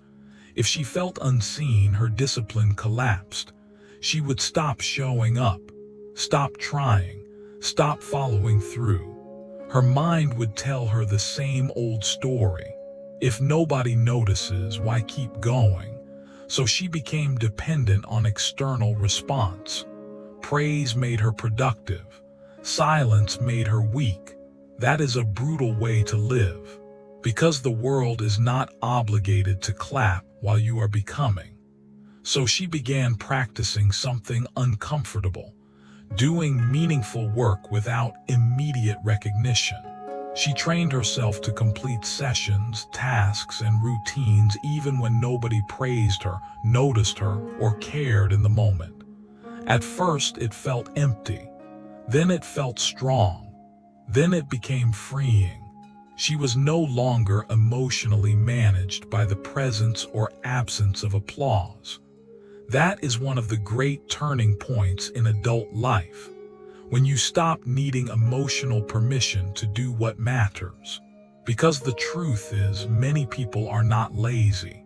They are emotionally dependent on motivation, dependent on praise, dependent on smooth conditions, dependent on feeling in the zone. And because those states are unstable, their discipline becomes unstable too. You cannot build a powerful life that way. You need a steadier source. You need standards. One of the most useful rules you can develop is this: never make major decisions in an emotionally intense state. Do not quit in anger. Do not commit in excitement. Do not self-destruct in shame. Do not burn bridges in resentment. Do not rewrite your future because today felt heavy. Pause first. That pause can save entire seasons of your life. One breath, one walk, one night of sleep, 1 hour without reacting, one honest journal entry before making the move. That space gives your wiser self a chance to arrive before damage is done. It sounds simple. It is not easy, but it is powerful, because strong emotions compress your vision. They make one moment feel like the whole story. They shrink your perspective and magnify your pain.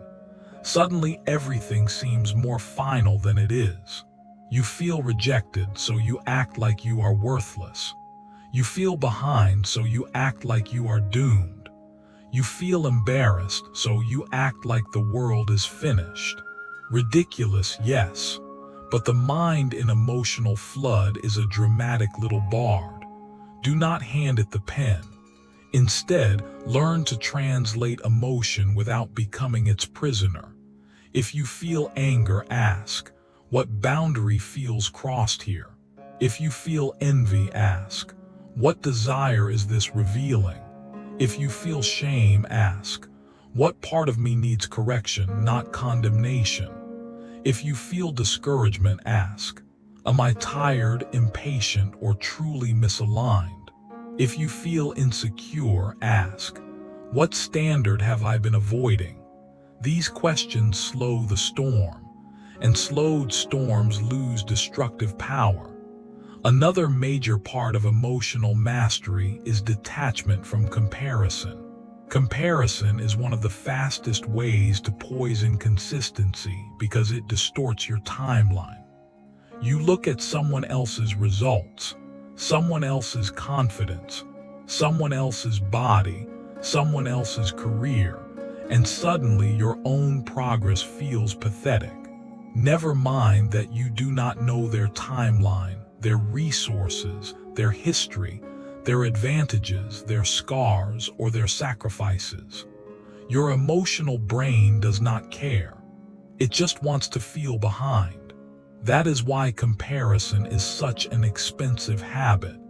It creates urgency without clarity, pressure without direction, emotion without usefulness, and it pulls you away from the only comparison that actually matters: who you were, who you are, and whether your standards are rising. Measure against your past self often enough and progress becomes visible. Measure against everyone else constantly and progress becomes invisible. That is not humility. That is sabotage. The emotionally disciplined person understands this. They are not blind to others. They simply refuse to let other people's timelines dictate their internal stability. They can admire without shrinking, learn without panicking, observe without self-betrayal. That is maturity, and maturity is magnetic. There was a man who used to be shattered by criticism. One negative comment could ruin his entire day. One dismissive tone could hijack his focus. One comparison could send him into hours of internal drama. Not because the comments were always brutal, because his emotional skin was thin. Every outside opinion found a direct path into his identity. So he changed his response pattern. He stopped reacting instantly. He stopped defending himself immediately. He stopped treating every opinion like a verdict. Instead, he began asking, is this useful, true, partially true, or just noise? That question gave him power back. If it was useful, he learned. If it was partially true, he adjusted. If it was noise, he let it die without renting space in his mind. That shift changed everything. His productivity improved because he lost less time to emotional recovery. His confidence improved because it was no longer built on universal approval. His presence improved because he stopped moving like a person constantly bracing for impact. That is the gift of emotional regulation, not numbness, freedom. Another battlefield is internal language. The way you speak to yourself after mistakes matters more than most people realize. Many people destroy their momentum not with failure itself, but with the story they attach to it. A missed workout becomes, I always ruin everything. A bad week becomes, I am back to square one. One awkward conversation becomes, I am just not good with people. One delay becomes, I am too far behind now. That kind of language is poison. It turns events into identities. And once that happens, behavior follows the story. So change the language, not to fake positivity, to disciplined accuracy. Instead of I failed, say I broke consistency today. Instead of I am weak, say I avoided discomfort. Instead of "I always mess up," say "I need a stronger system for this situation." Instead of "everything is ruined," say "this needs correction before it compounds." See the difference? One style of language attacks the self. The other evaluates the behavior. Emotion wants exaggeration. Discipline wants precision. Precision protects momentum. And momentum is far too valuable to hand over to emotional drama. That does not mean you become robotic. You are allowed to feel grief, exhaustion, fear, disappointment, loneliness, anger. You are human, not granite. But being human does not require surrender. Emotional mastery means you can sit with a feeling without letting it choose your standard. You can be hurt and still be disciplined. You can be afraid and still act well. You can feel uncertainty and still honor your commitments. That is what makes a person formidable. They do not need ideal feelings to produce solid behavior. And once you can do that, your whole life changes. You stop needing perfect conditions. You stop needing constant reassurance. You stop waiting for motivation to restore your character. You become less fragile, less erratic, less easy to derail. And that composure becomes visible. People notice when you do not react the way you used to. They notice when stress hits and you stay measured. They notice when criticism lands and you do not collapse. They notice when chaos surrounds you and you remain grounded. That kind of grounded presence is rare now, which means it carries power. So for the next 6 months, train your emotions the same way you train your body and mind. Build the pause. Learn your triggers. Refuse impulsive decisions during emotional spikes. Watch your comparison habit. Clean up your inner language. Practice calm under pressure. Let feelings inform you, not rule you. Because if your emotions stop controlling your habits become unstoppable. And once that happens, you are ready for the next level. Not just discipline, not just composure, leverage. Because in the next chapter, we move into the thing that can change your income, your confidence, your opportunities, and the way the world values your effort, a rare skill. If this audiobook is helping you become stronger where it actually counts, subscribe to Bluewave Audiobook and stay with me. Because next, we stop talking about potential and start building something the world can actually reward.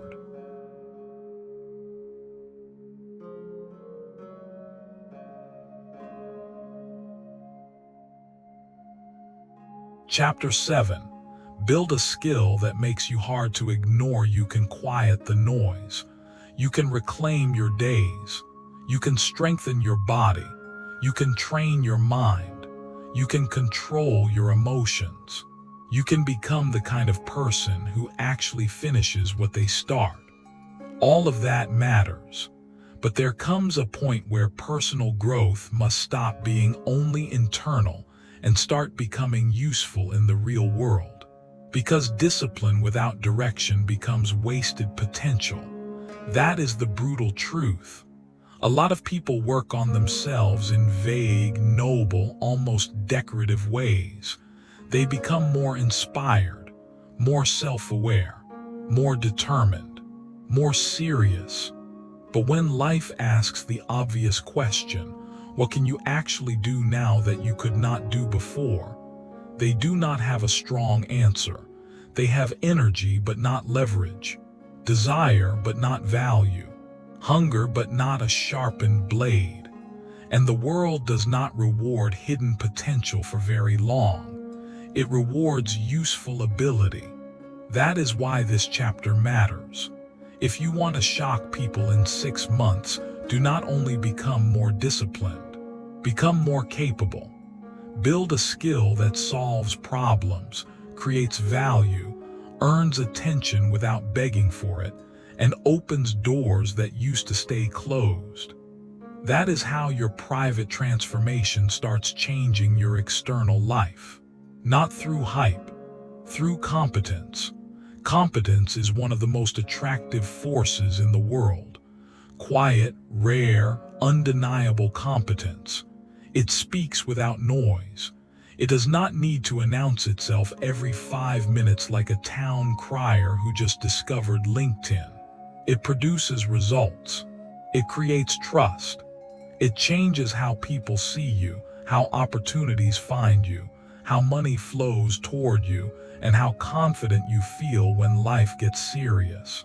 Because once you know you can do something valuable well, you stop moving through the world like a beggar waiting for permission. You move like a builder, and builders live differently. Most people never reach that point because they spread themselves too thin. They dabble, they sample, they flirt with 10 different skills and commit to none.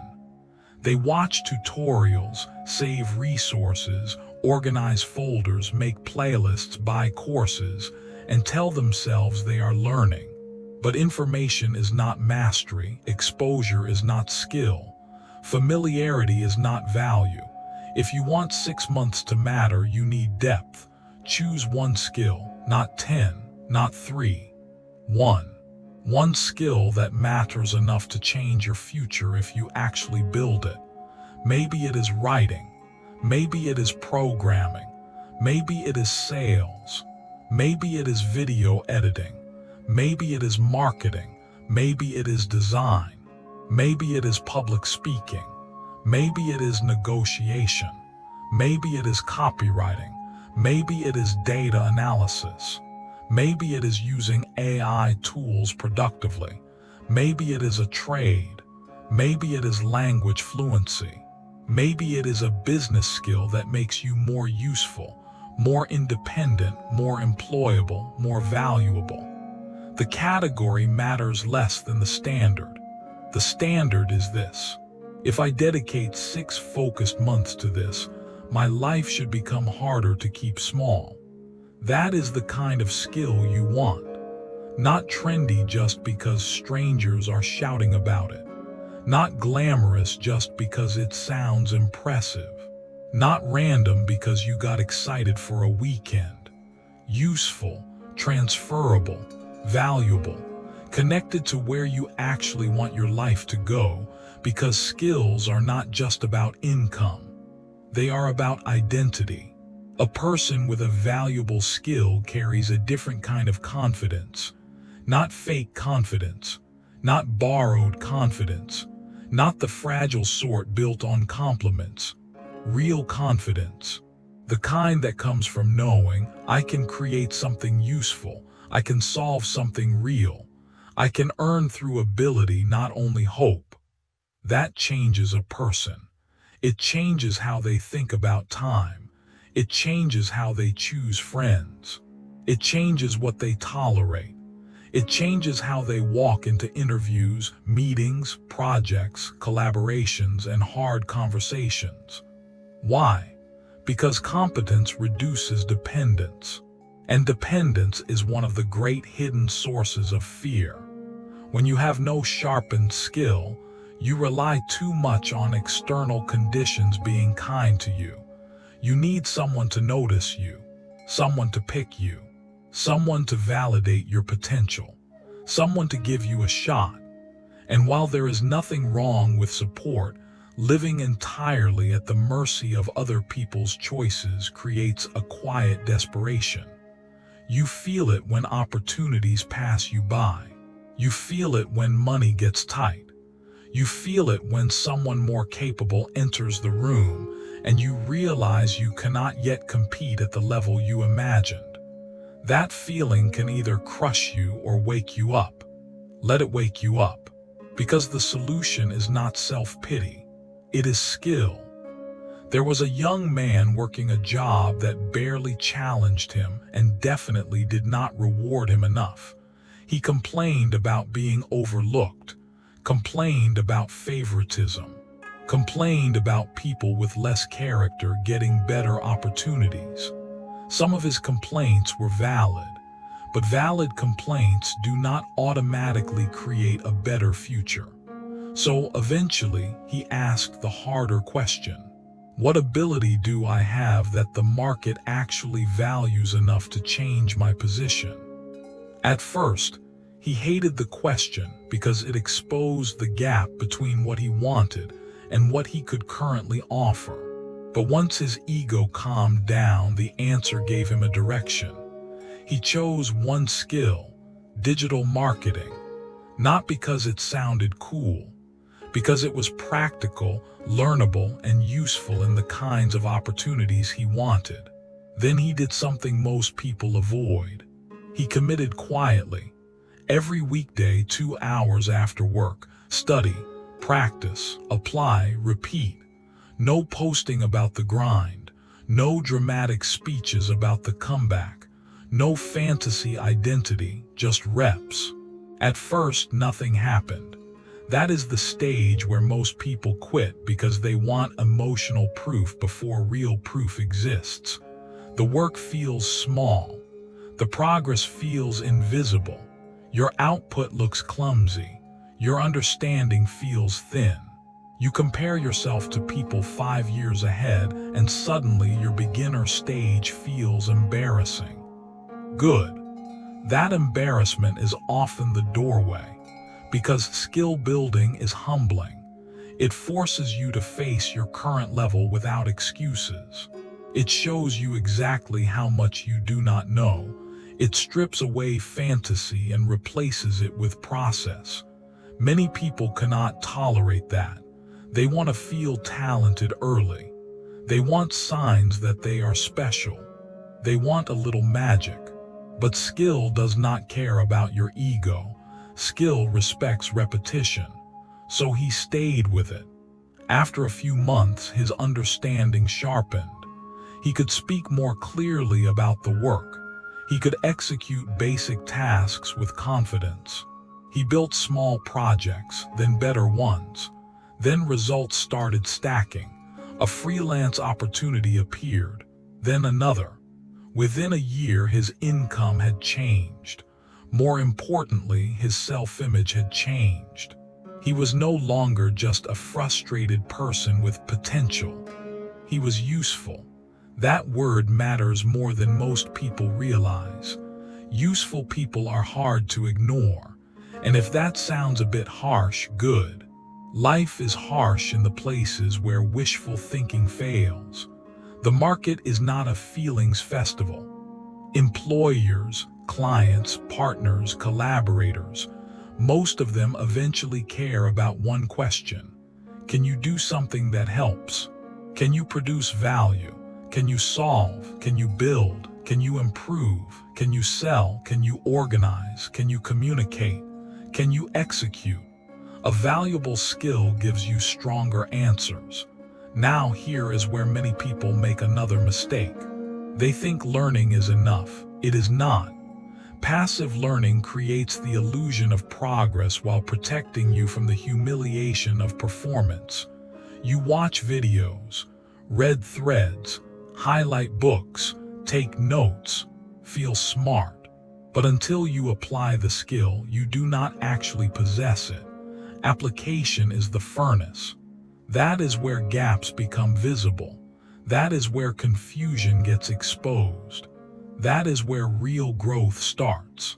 So if you want to build a powerful skill in 6 months, you need 3 things: study, practice, output.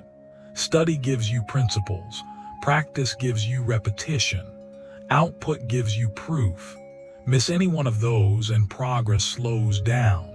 If you study without practicing, you become theoretical. If you practice without studying, you become sloppy. If you do both but never produce output, you stay invisible. Output matters. If you are learning to write, write constantly. If you are learning design, design constantly. If you are learning coding, build constantly. If you are learning sales, practice conversations constantly. If you are learning video editing, edit constantly. If you are learning public speaking, speak constantly. If you are learning marketing, run campaigns, test ideas, analyze results. If you are learning something technical, create projects, case studies, solutions, examples. Do not wait to feel ready. Readiness is often a luxury people invent to avoid the discomfort of being seen as a beginner. Be seen as a beginner. That stage is temporary. Staying incompetent because you were too proud to practice in public lasts much longer. And this is where skill building becomes deeply connected to identity. Because once you stop treating your hours casually and start investing them into capability, your whole life begins to organize itself differently. Scrolling loses some of its charm. Drama becomes less appealing. Empty social validation feels cheaper. Why? Because your time now has a higher mission. It is feeding something that compounds. That is one of the greatest gifts of building a real skill. It gives your discipline a target. Now you are not just working on yourself. Now you are building value. That changes motivation. It changes patience too. Skill teaches you to tolerate the slow season, to respect the ugly beginning, to survive the awkward stage where your taste is better than your current ability. That stage is painful. You can see what good looks like, but you cannot yet produce it consistently yourself. Many people take that gap as proof they are not meant for it. Wrong. That gap is proof you have eyes. Stay long enough and your hands catch up to your standards. That is where careers are changed. That is where confidence becomes grounded. That is where people stop saying, "I'm interested in," and start saying, "I do this." That sentence is powerful. I do this. It is cleaner than ambition, heavier than potential, more useful than passion by itself. Another important point: do not build a skill just to impress people. Build it to become more free. The attention you get from being skillful is secondary. The real reward is leverage, options, mobility, the ability to create income in more than one way, the ability to adapt when industries shift, the ability to stand on your own feet more firmly, the ability to contribute at a higher level wherever you go. Leverage changes your posture. A person with leverage does not panic the same way. They still feel fear. They still face uncertainty. But they know they can create movement. They know they are not empty-handed. They know they carry something valuable inside them that can be sharpened further, traded, used, expanded, and trusted. That is a different way to live. And it starts with a decision most people delay for too long. Choose your lane and go deep. Not forever if life later redirects you, but long enough for your effort to matter. 6 months is enough to become dangerous in a beginner to intermediate sense. Dangerous enough to be respected. Dangerous enough to start earning. Dangerous enough to separate yourself from the crowd that only consumes content about success instead of building anything that deserves it. That is what you are after, not fantasy mastery in 180 days. Real, measurable capability. By month 1, you may mostly feel confused. By month 2, patterns begin to make more sense. By month 3, you start becoming functional. By month 4, your output gets better. By month 5, confidence grows because evidence grows. By month 6, people begin to notice that you are not just talking differently. You can do things now. That shocks people more than motivation ever will. Because the world has met many excited people. It has met many passionate people. It has met many people with vision boards, declarations, theories, and perfect explanations for why success is coming soon. It has met fewer people who quietly became useful. Be one of those people. Choose one skill that matters. Study it with focus. Practice it with discipline. Apply it with courage. Produce output before you feel fully ready.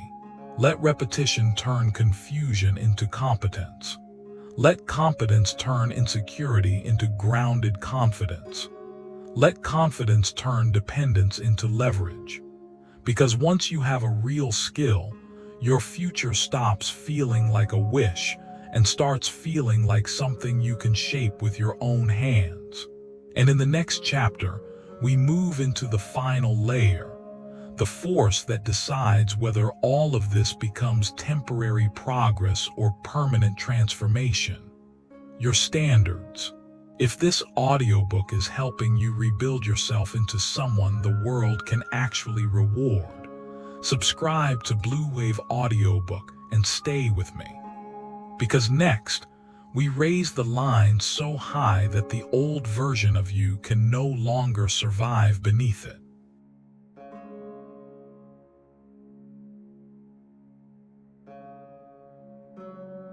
Chapter 8. Raise your standards until the old you no longer fits. By now, if you have truly followed the path we have been walking through, something inside you has already begun to shift. Not just in theory, in structure. Your attention is no longer as cheap as it used to be. Your days are less random. Your body is stronger. Your mind is sharper. Your emotions are steadier. Your skill is becoming useful. You are no longer just hoping for change. You are building it. But now we reach the final test. Because none of this becomes permanent unless one thing changes at the root, your standards. That is where transformation either locks in or quietly leaks away. Most people set goals.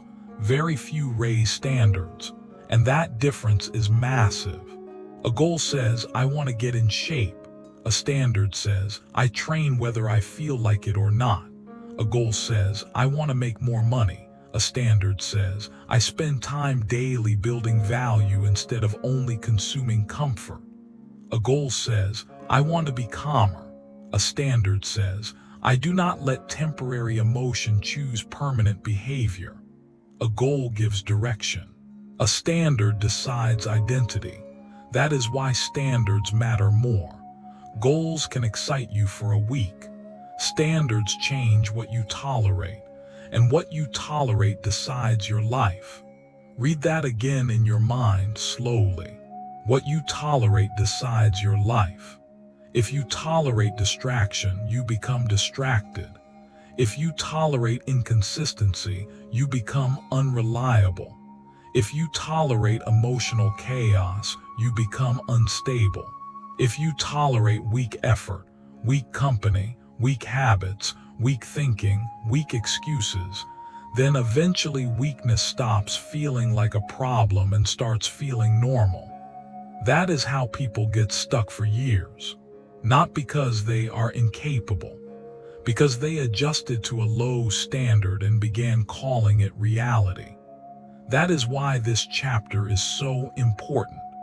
If you want to become unrecognizable in 6 months, you must stop negotiating with the version of yourself that keeps asking for comfort at the cost of growth. You must raise the line, and once you raise it, you must live like it is real. Because here is the truth most people avoid. The biggest barrier to transformation is rarely lack of information. It is tolerance. Tolerance for bad habits. Tolerance for delay. Tolerance for half effort. Tolerance for starting late, quitting early, and then inventing beautiful excuses to make weakness sound reasonable. That stops here. This is where you stop asking, what do I feel like doing? This is where you start asking, what does the version of me I claim to want actually do? That question can change a life, because standards are not emotional. They are behavioral. They do not care how inspired you feel.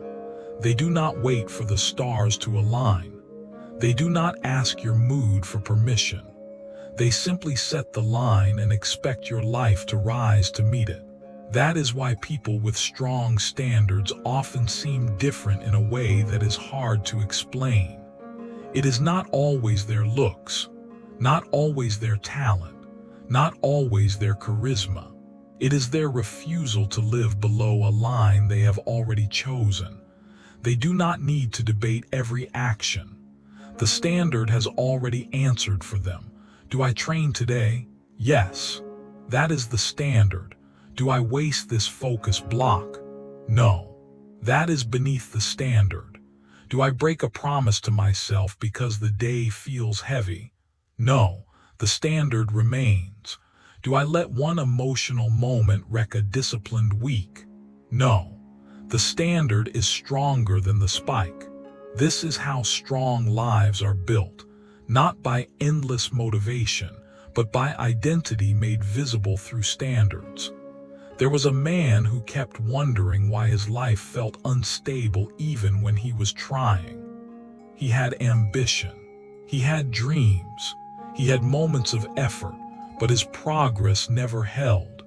Every time things got difficult, he slipped back. Every time he made a little progress, old habits returned and claimed the ground again. Eventually, he realized something uncomfortable.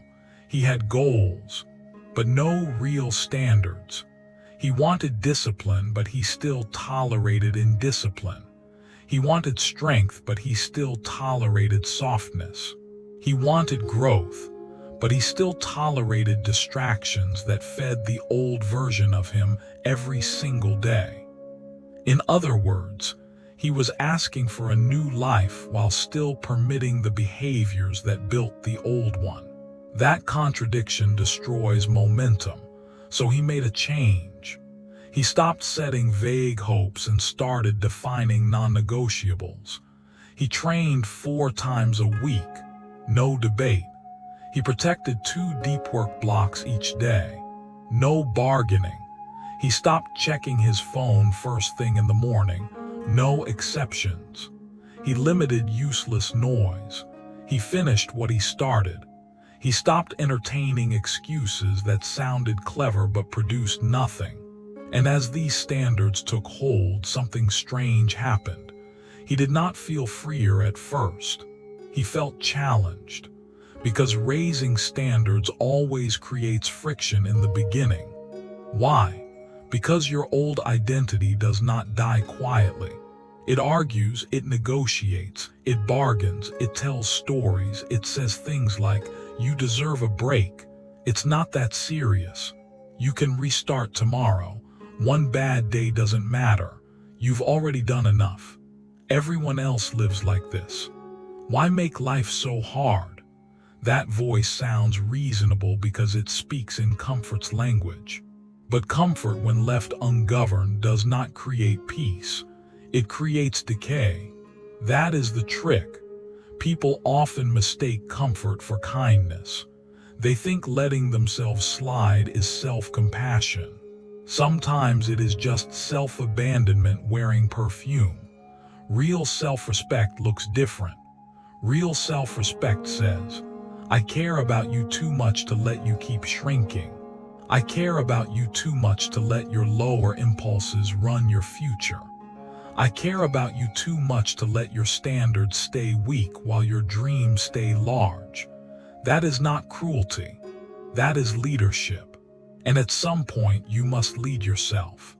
Because if you do not, your moods will, your impulses will, your environment will, your habits will. And most environments do not naturally raise people into excellence. They invite drift. They normalize distraction. They reward entertainment. They tolerate mediocrity as long as it remains socially acceptable. Which means if you want to rise, you must become more selective. That is one of the first consequences of raised standards. You stop fitting everywhere you used to fit. Some conversations begin to bore you. Some places begin to drain you. Some jokes stop being funny. Some habits start feeling embarrassing.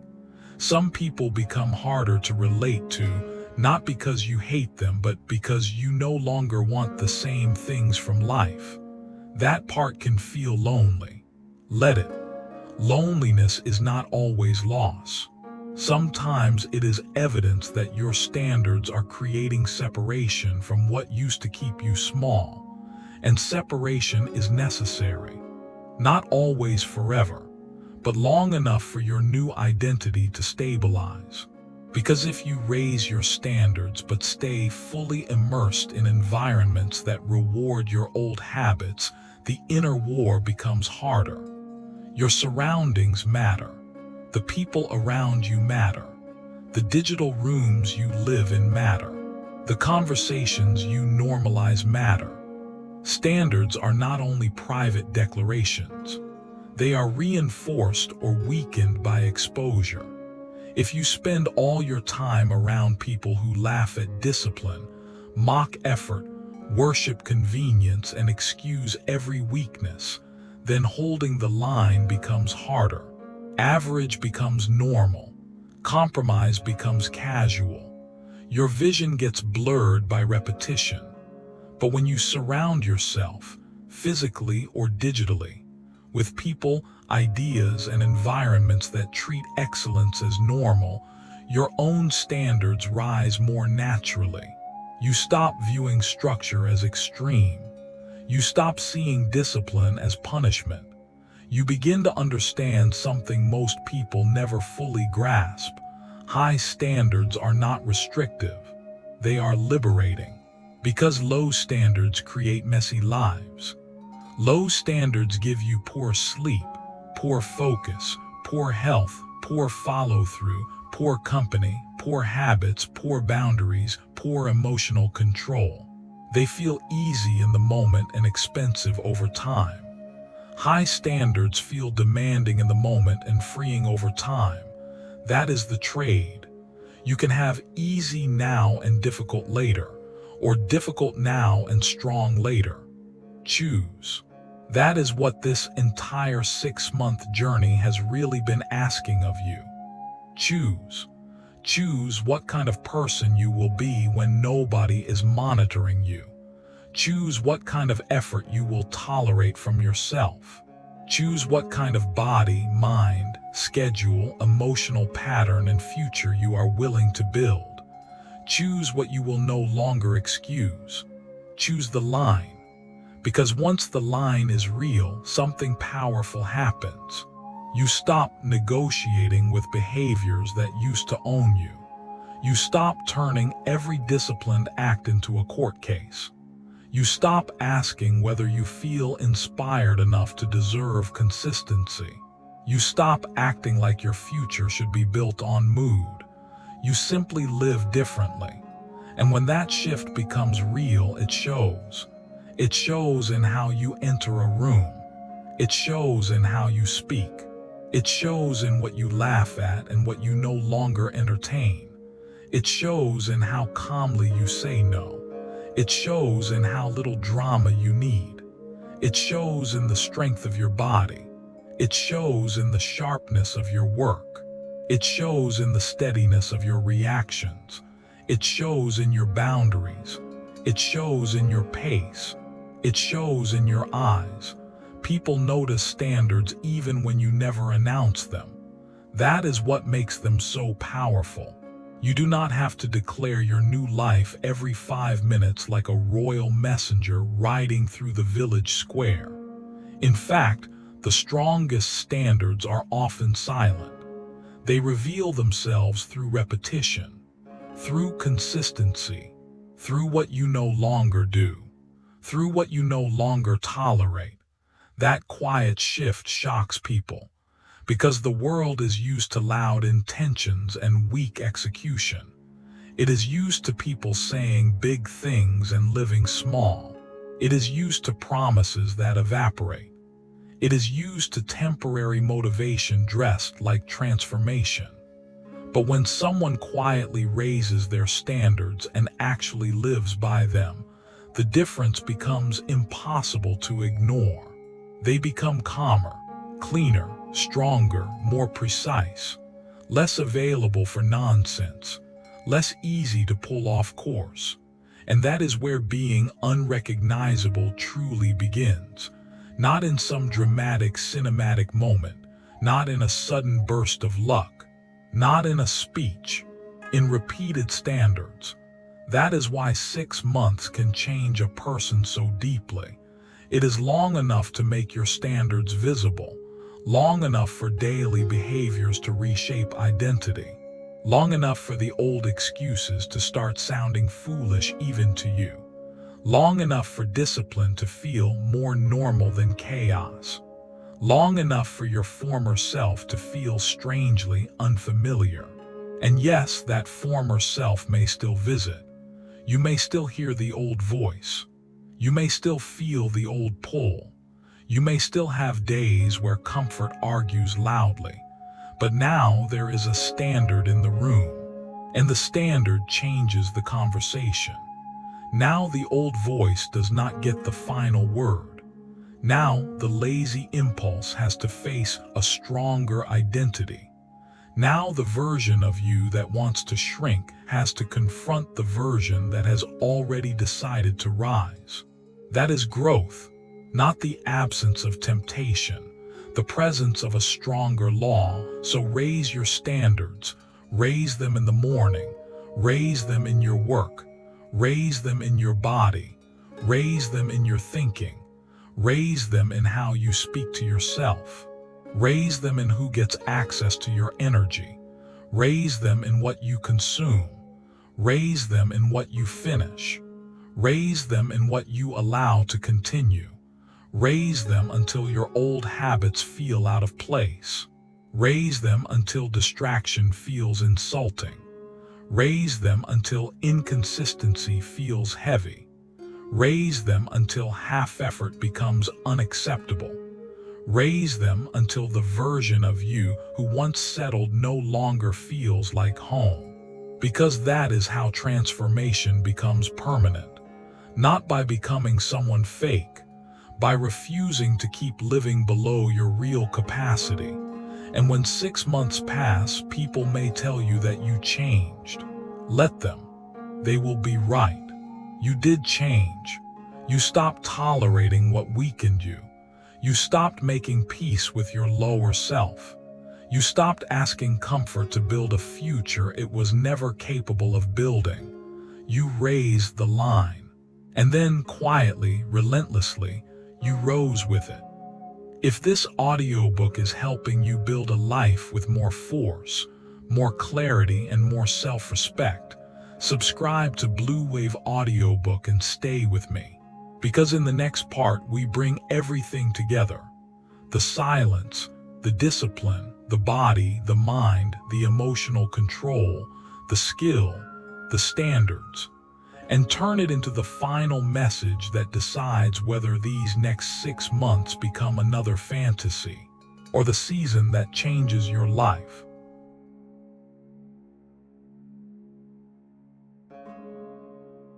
Final chapter.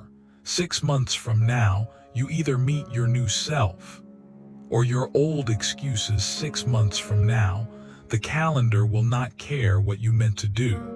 It will not pause because you were overwhelmed. It will not slow down because life got messy. It will not reward you for your intentions. It will not preserve your potential out of pity. It will just move. Day after day, week after week, month after month. And one morning, sooner than you think, you will wake up and realize that the season is over. The 6 months are gone. The window you kept talking about has passed. The question then will not be whether you were busy.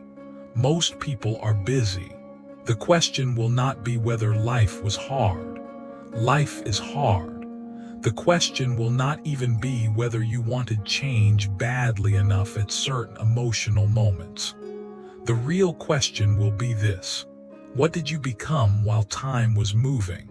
That is the question this entire journey has been preparing you to answer. Because this was never really about 6 months in the shallow sense. It was never about a quick glow-up, a temporary burst of discipline, or some theatrical reinvention designed to make people stare at you like you emerged from a storm carrying destiny in one hand and a protein shake in the other. No, this was about something deeper. This was about direction. It was about whether you would continue living as a scattered version of yourself, always reacting, always restarting, always explaining, always almost becoming, or whether you would finally choose structure over noise, standards over mood, and transformation over performance. That choice is quieter than people imagine. It does not usually arrive with fireworks. It does not feel cinematic. It often begins in a plain room on an ordinary day with one small decision. Enough. Enough leaking time. Enough feeding distraction. Enough betraying your own promises. Enough letting emotion dictate behavior. Enough chasing attention while your real life starves in the background. Enough living in fragments. That is the line. And once a person truly reaches that line, something changes. Not all at once, not magically, but definitely. They begin to understand that the version of themselves they admire in theory will never arrive through wishing, waiting, or one dramatic emotional weekend. That version must be built, quietly, repeatedly, deliberately, through standards, through repetition, through days that are not glamorous but aligned. That is where power comes from. Look at everything we have walked through. You learn to disappear from distraction, not because isolation is noble, but because noise was keeping you weak. You learn to reclaim your 180 days, not because every moment must be optimized, but because unclaimed time gets consumed by lesser things. You learn to strengthen your body, not for shallow validation, but because physical discipline is one of the fastest ways to rebuild self-trust.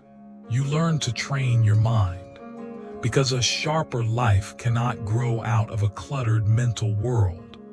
You learn to finish what you start, because unfinished effort corrodes identity, while completion builds inner reputation.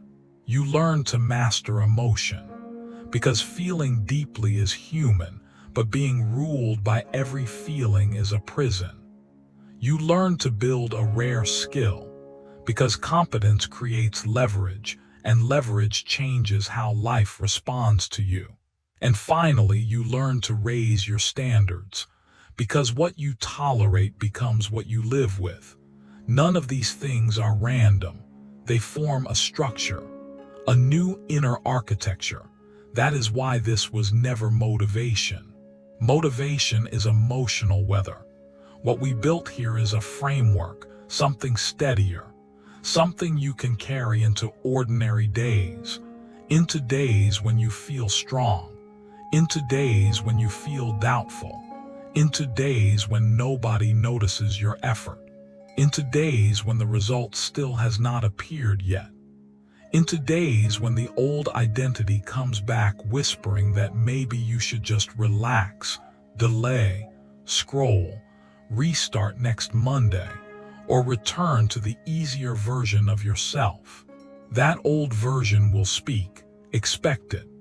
The old self does not vanish just because you listened to an audiobook or had a powerful moment of clarity. It lingers. It bargains. It tries to survive. It says things like, "You've already improved enough. This one day won't matter. You can skip the standard just this once. Why be so intense? You deserve comfort. No one will notice anyway. Maybe no one will notice, but you will." And that matters more, because the deepest shift in the next 6 months is not what other people see.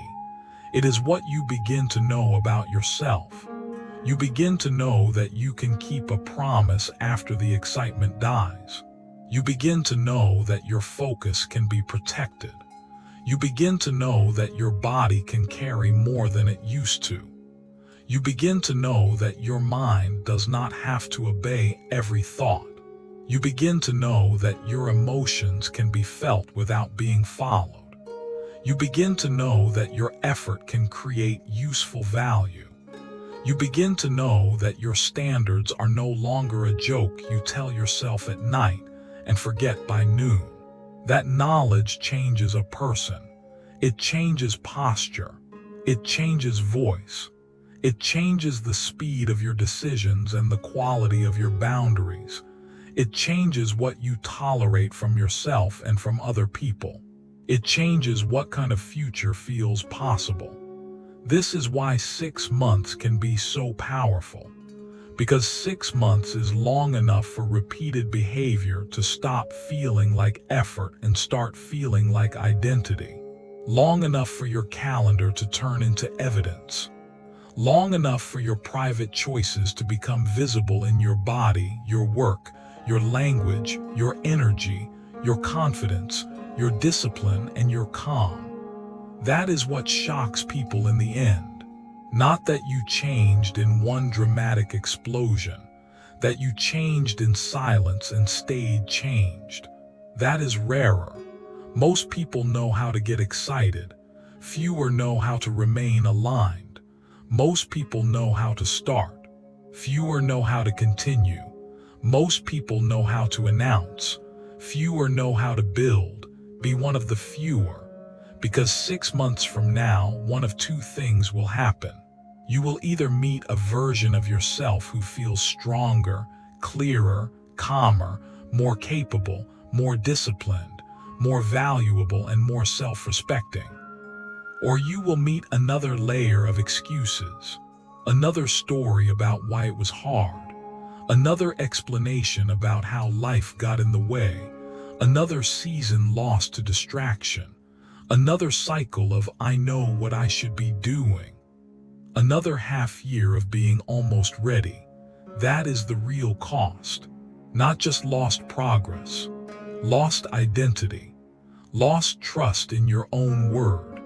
And there is something profoundly painful about living year after year with the feeling that you are not actually behind in potential. You are behind in execution. That pain becomes heavy. It follows you into conversations, into mirrors, into sleep, into ambition. It quietly erodes the relationship you have with yourself. But the opposite is also true. Every day you live in alignment repairs something. Every time you choose focus over distraction, something repairs. Every time you protect your hours, something repairs. Every time you train when it is inconvenient, something repairs. Every time you finish what you said mattered, something repairs. Every time you refuse emotional sabotage, something repairs. Every time you practice a valuable skill instead of escaping into comfort, something repairs. Every time you honor a raised standard, something repairs. Over 6 months, that repair becomes strength. And strength has a different feeling than hype. Hype is loud. Strength is calm. Hype wants an audience. Strength wants continuation.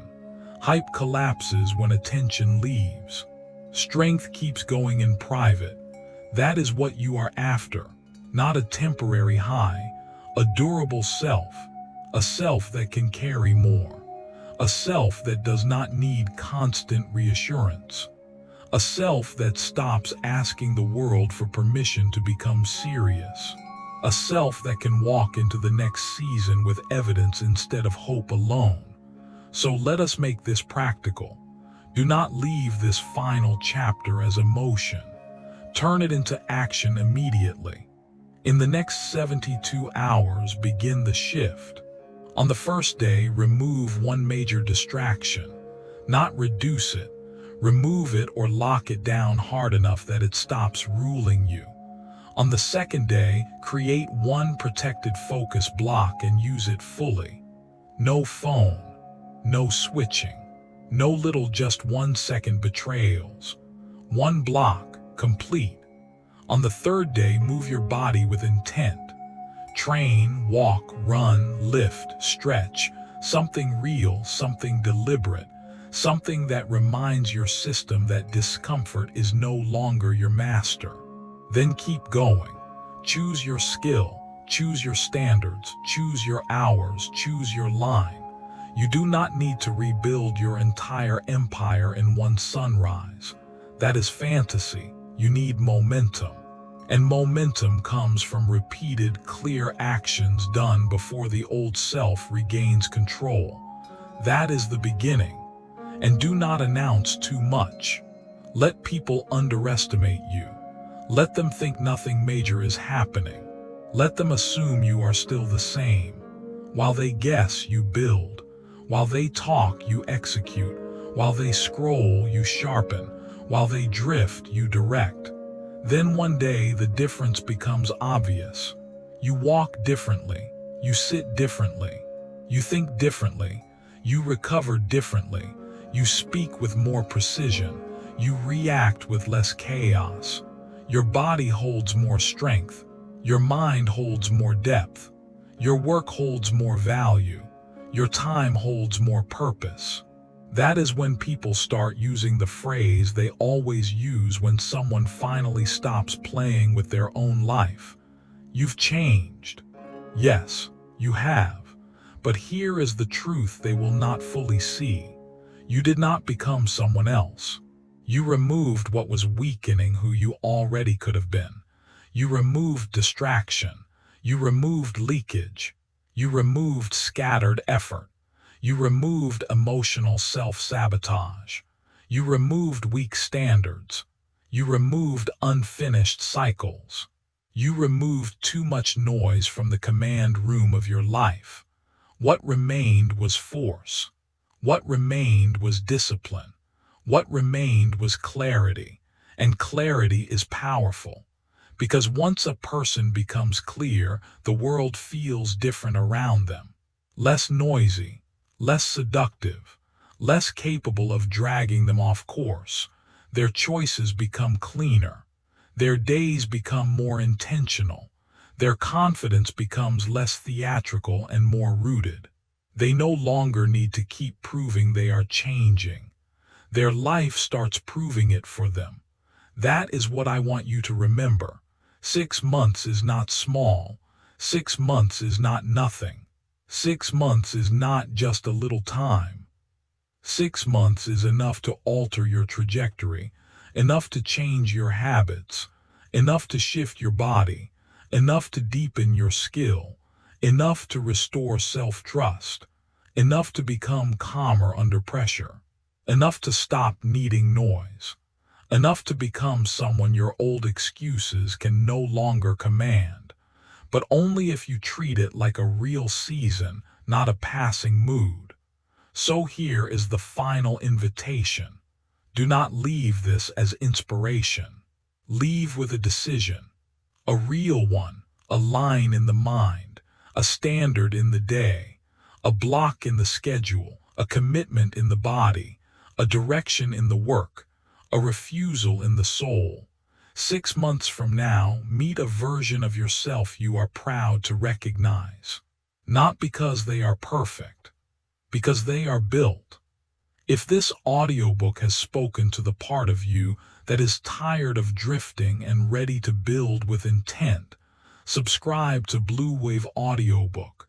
Stay on this path and come back to these chapters whenever the old version of you starts negotiating again. Now close the noise, protect the hours, train the body, sharpen the mind, master the emotions, build the skill, raise the standard, and begin.